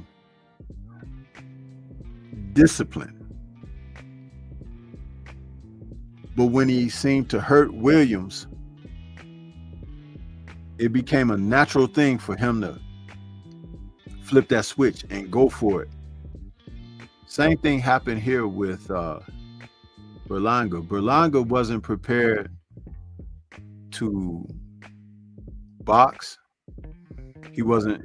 It turned out that he wasn't prepared to fight. I don't know what he thought he was going to do in there, because with a guy that has that height and reach, you can almost expect there to be danger spots because he has height and reach. So you need to be able to box to get him through some rounds. Yep. The fact that this fight was over basically in the 4th round, it lets you know that he wasn't prepared to get beyond when something became difficult for him. And I talk about this all the time too with fighters. Just because you got a punch, that doesn't mean anything. You have to be able to put things together. Knockouts are not often scored just because you have a hard punch. I know very few guys that punch hard and just can knock the other guy out because he punches hard. Because typically you brace for punches, you see something coming, you protect yourself somewhat, and it's the punches that people don't see, usually catch them, or a punch that came off of a certain type of a combination or counter. Fighters have been known to close their eyes and get hit with something and get knocked out. There are a number of ways that knockouts can occur, but one of the least of them is just because you punch hard. What I noticed about Sheeraz's punches was that they had purpose. Yes. They had purpose and they were well placed. Accurate. We often talk about pinpoint accuracy and punch placement. It's like it doesn't take a lot of power to get a guy in trouble when you do that. Doesn't. Sometimes you could throw a punch, it could be a jab, and you stick that jab in the guy's eye and it bother him for the rest of the fight because you jabbed him in the eye. Skinny Hussein dropped Manny Pacquiao with a jab, y'all. Knocked him out pretty much, and he got robbed with a jab. Go watch it. Skinny Hussein knocked out Manny Pacquiao in the Philippines with a fucking jab, and he got robbed. Look it up. So it's a lot to take in, but at the same time, I noticed that Sheeraz was punching in combinations. Yes. If he had just hit Berlanga with a solid hard shot, yeah, he could rock him or whatever, and the guy got, okay, you got a little heat on him, I'll take it easy. But no, when you're getting hit in combinations, you don't know where the next set of shots is coming from. That's right. To be able to punch in combinations means that you can unlock the key to many doors.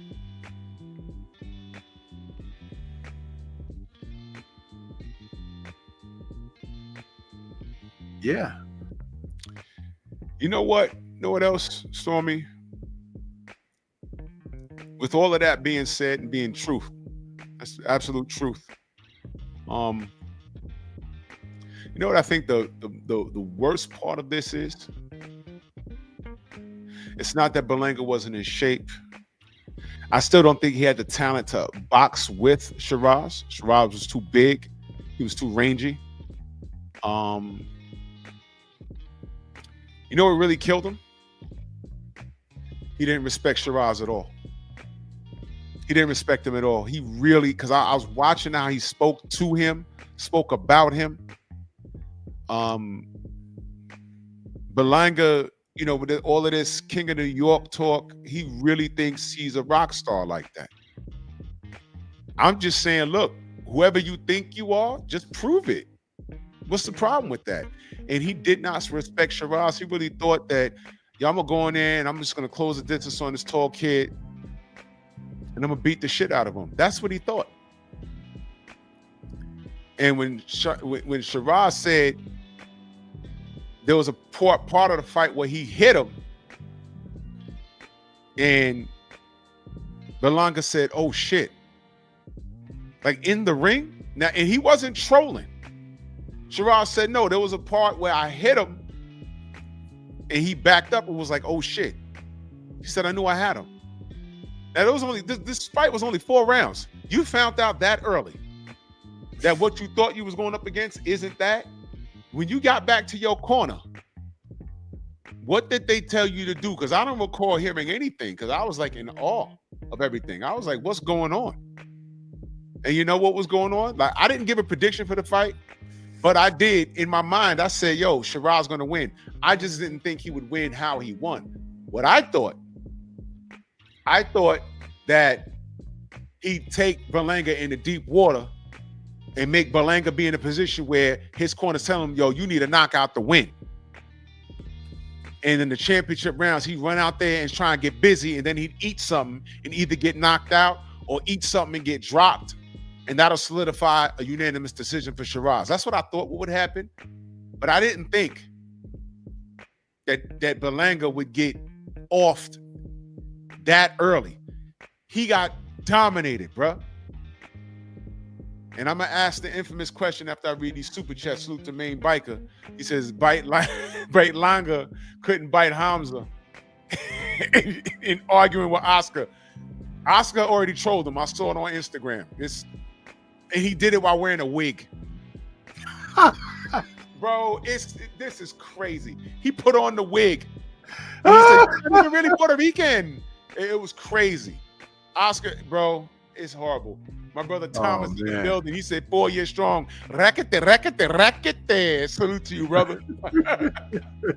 The infamous, K-Rod, salute. The infamous question is, what does Edgar do next? Has anybody seen any videos of him? Because I don't think there was no post-fight, or who follows him on social media?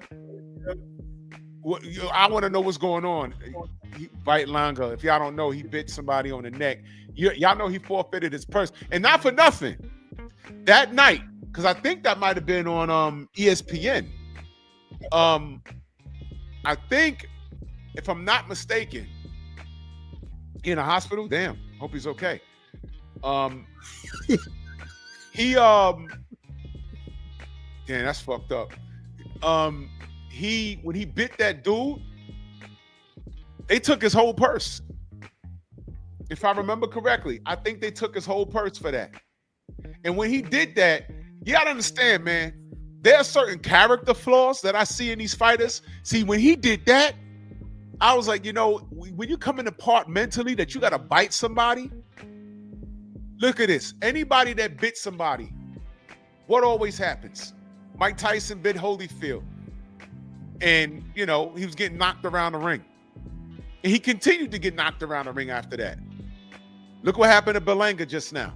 Eventually, they burst at the seams. No plan B. What's going on? Bang, bang, bang. Now he on the floor. Andrew Galata, notorious head case. He bit somebody on what was it? Tuesday Night Fights. I saw that live. I said, oh, he bit him. What? All these guys are head cases. So I don't know what he does next. Stormy, your thoughts. What does this dude do next? Well, I believe that he can resume his career, but he's going to have to make a choice on what's important to him. Wearing the gold and the silver ropes and chains and all of that stuff, being decked out in the designer gear and designer shades and rubbing elbows with the various personalities, you know. All of that aside,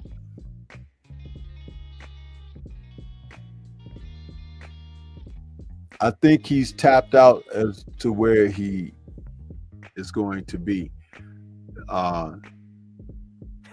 He's displayed enough poor character that it's really tough to come back from where he's been, because he tanked early. When you talked about him biting that guy, that fight was awful. He not only bit that man, but he elbowed him. He did some dirty stuff in that fight because it wasn't going his way. That's a huge reveal right there. A huge reveal. Now you take a person who behaves like that and you make them wealthy. You think they're gonna say, let me slow things down and become a real more dedicated guy or whatever. No, they're gonna go out, splurge. They're gonna have access to more people like them and get their ego stroked, and it's gonna be what it is. Only thing is that Sheeraz was able to bring, you know, a dose of reality to him, but that doesn't mean he'll learn the lesson. Right. But he's still young enough to continue his career, but I don't think he'll be much better. You know, there have been a few fighters like him. They get to a certain point and they taper off. That's where they are, and that's who they are.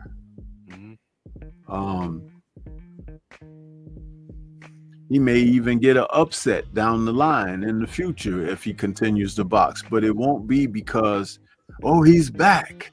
You know, right? He'll catch someone who was slipping like he was slipping. Yeah, that's usually how that works. But hey, you know what I think overall is I know the people out here in the chat and watching the show and everything, they're not going to take this, but you need circumstances like this to teach you a lesson. That's a true story.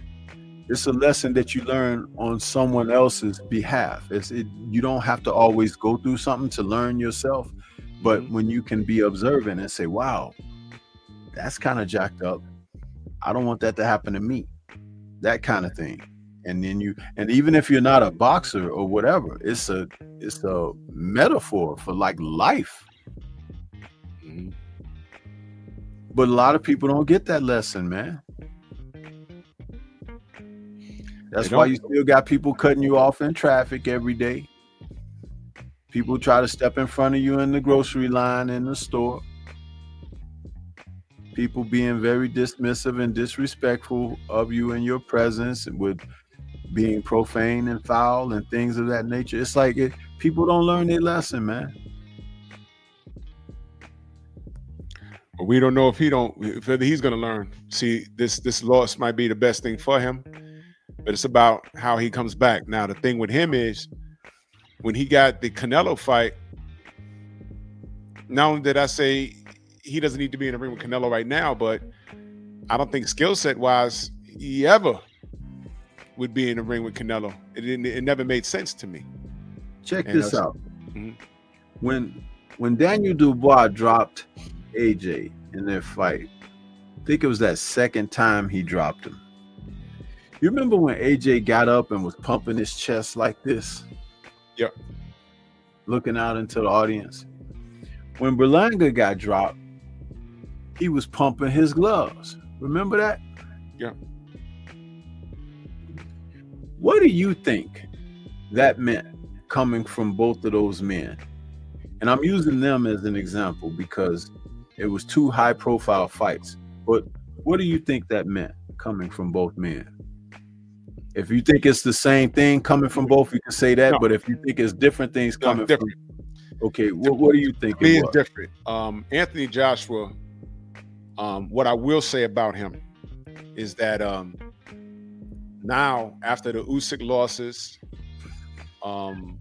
after the Andy Ruiz debacle, and when Dubois went upside his head, hitting the canvas is not new to him. He was looking around saying, yo, look, I'm okay, and I'm gonna do the best I can moving forward. I'm gonna move forward. When Berlanga, because this ain't the first time he's touched the canvas at all.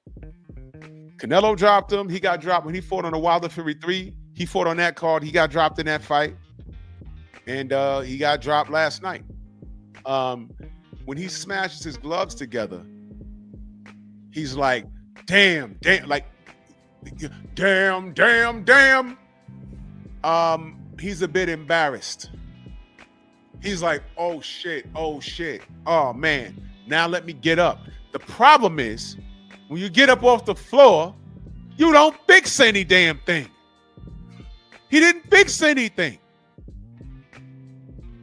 It is similar with AJ. Yo, I'm okay. And you get dropped again, man. These guys don't fix anything.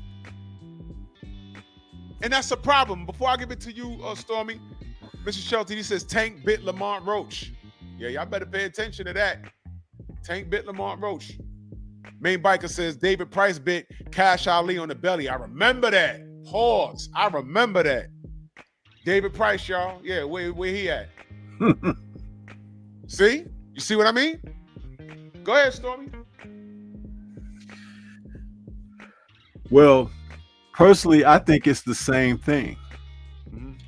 Both men are showing the basement aspect of their character traits. For Berlanga,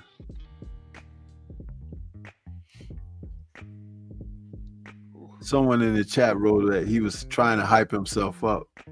Shouldn't he have been hyped up before the fight and when the bell rang to start the fight? Shouldn't that have hyped him up?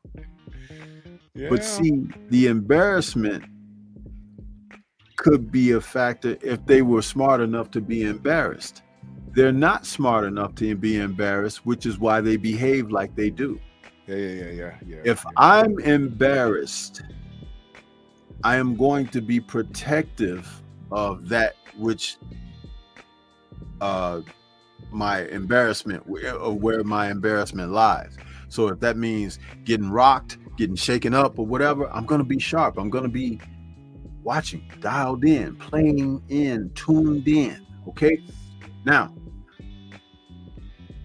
if I'm not, and it's chin check time, what happens in that moment is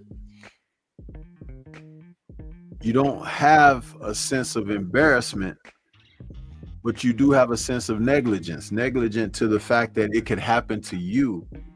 So in that moment, you're acting out almost as if to project some kind of falsehood, not about embarrassment, but it's like you're in a good place, but you're really not.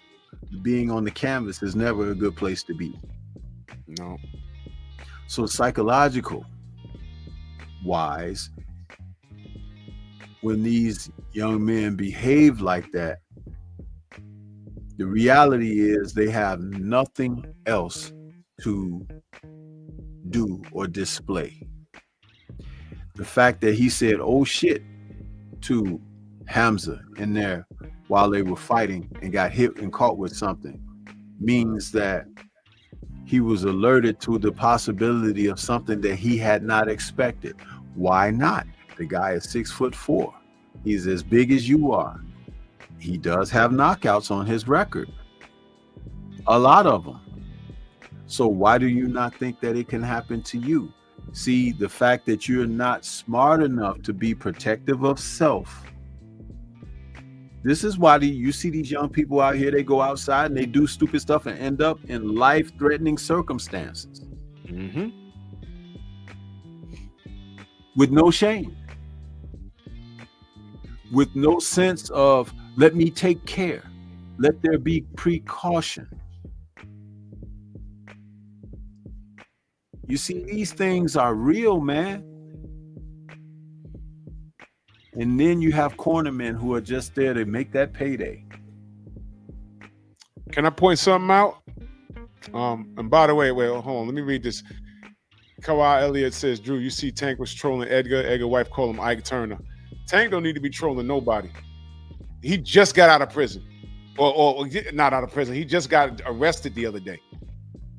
These niggas is dumb as hell, man. He don't need to be, man.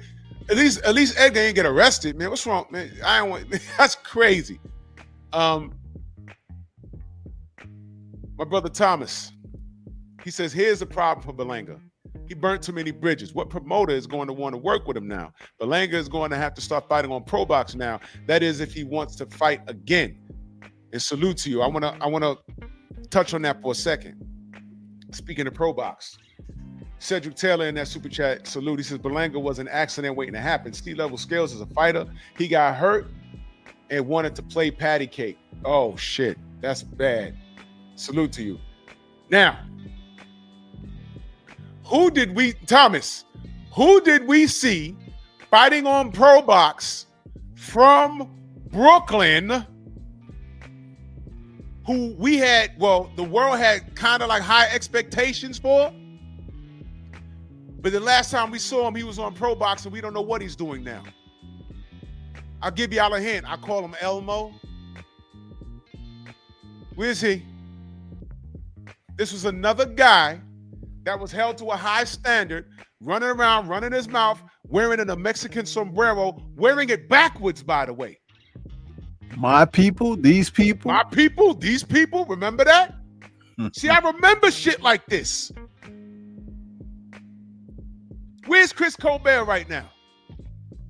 Probably still laying on that bottom rung of the rope with Rayo standing over him. Oh, I'm sorry. That was Rayo has fought since then, but yeah. But Rayo stayed busy. See, Rayo could take a loss and come back because he hasn't burnt any bridges.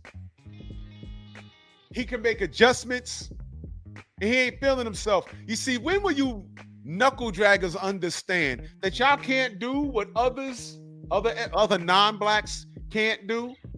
See, Rayo's gonna be forever called a warrior. You can't troll Rayo. He can get outboxed, he can get knocked out. But he's a warrior. You see, Elmo? You see, you don't have that. You see, even Berlanga, we're talking about him now, but when he comes back in his next fight, he'll be a little more quiet, and they're going to brush this away for a little while until it happens again, if it happens again.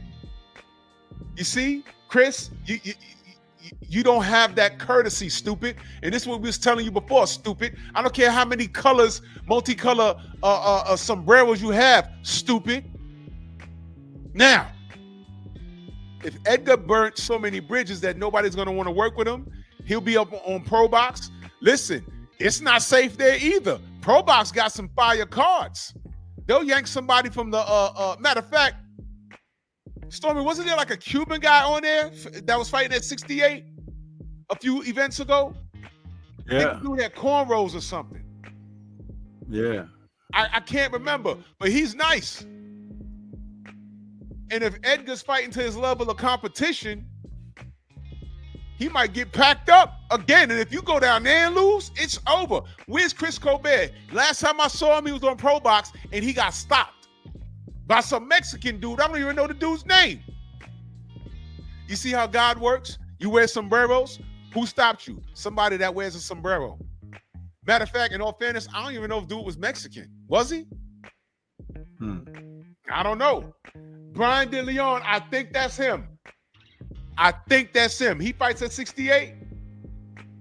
That might be him. But that dude will fuck around and beat Berlanga. I think that might be him. There was a few dudes on that pro box. Those dudes are hungry, man. Yep. Pro box is good to get eyes on you.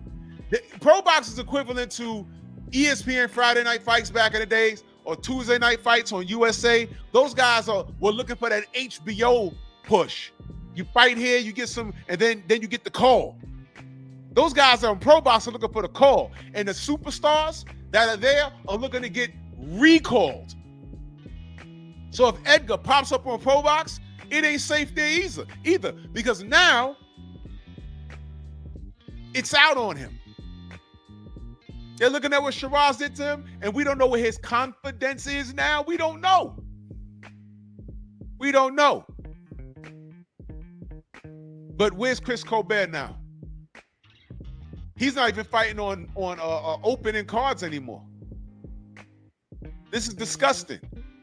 But my people, these people, they don't support. Well, you ain't need my support. If y'all got kids that are about 15 by now, y'all remember Yo Gabba Gabba? I do, because my children held the damn TV hostage, for Pete's sake. Yo Gabba Gabba, y'all remember Don't Bite Your Friends? Y'all remember this? Brian Clark in that super chat, he says, Sheeraz didn't like him saying the N-word too much. Hey, man, I'm out of that. I'm not having that argument anymore. But yeah, you're right. He didn't like that. Y'all remember Don't Bite Your Friends? Don't. I'm not gonna play the song because I don't want YouTube like screwing with me.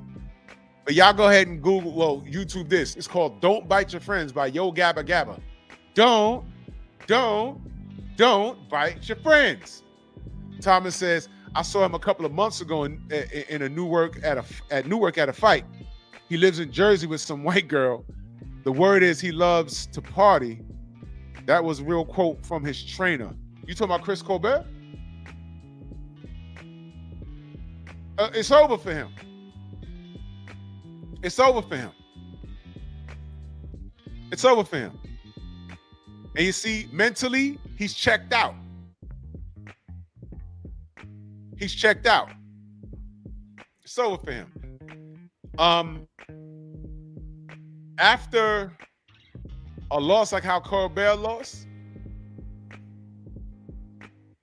you know, speaking of losing, exactly, Charlene, nap time, time for sleep. I remember all of that. Don't bite your friends and nap time. And go crazy. Yeah, all of that stuff. Yeah, I swear to God, they'll talk about boxers. Ha ha ha. Yep. Yeah, buddy. So I don't know what's next for Berlanga. I hope he's okay.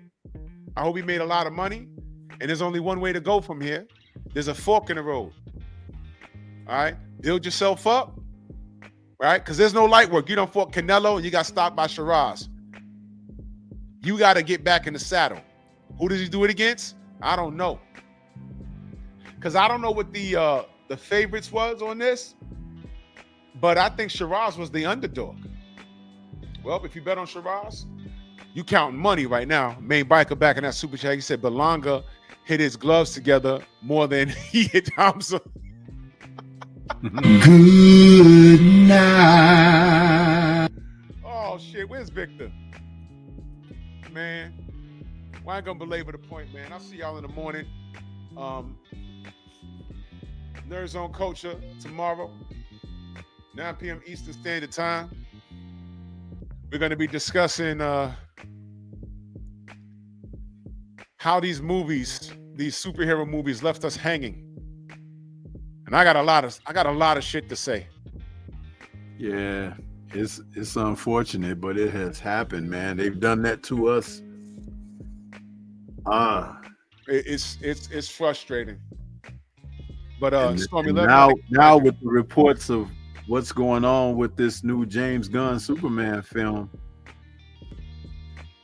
hey, I'm a part of that movement while it's closed. You know, Yeah, I'm with that. I'm not supporting it, man.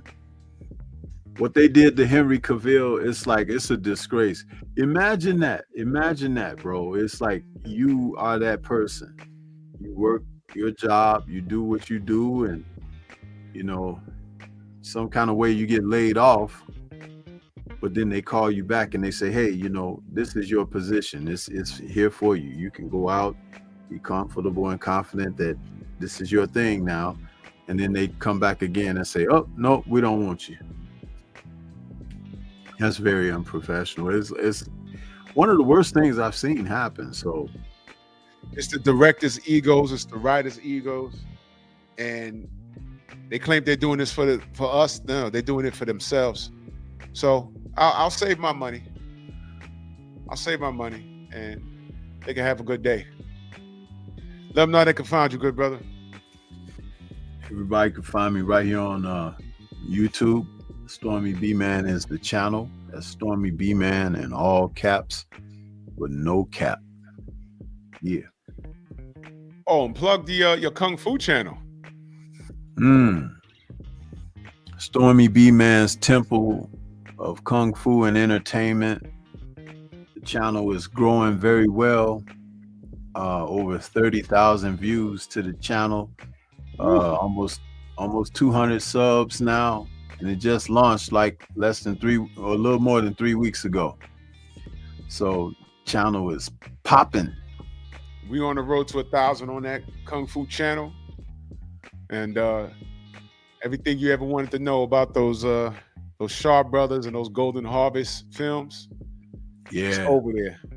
Let's get it. It's a lot of fun too, man. It's a lot of fun. Hell yeah.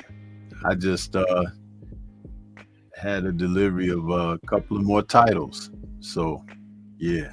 Oh, yeah. Well, salute to everybody. Venmo, Zelle, Cash App, Super Chat, man.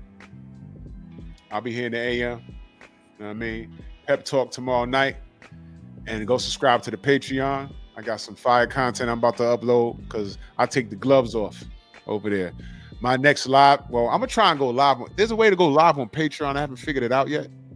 But my next video up there is going to be what's in my gym rotation. What do I listen to?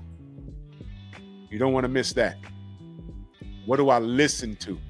What's in my headsets playing? You don't want to miss that. So salute to y'all, man. See y'all in the AM and in the PM. Bronx on deck. Move! Why are you gay? Who says I'm gay? You are gay.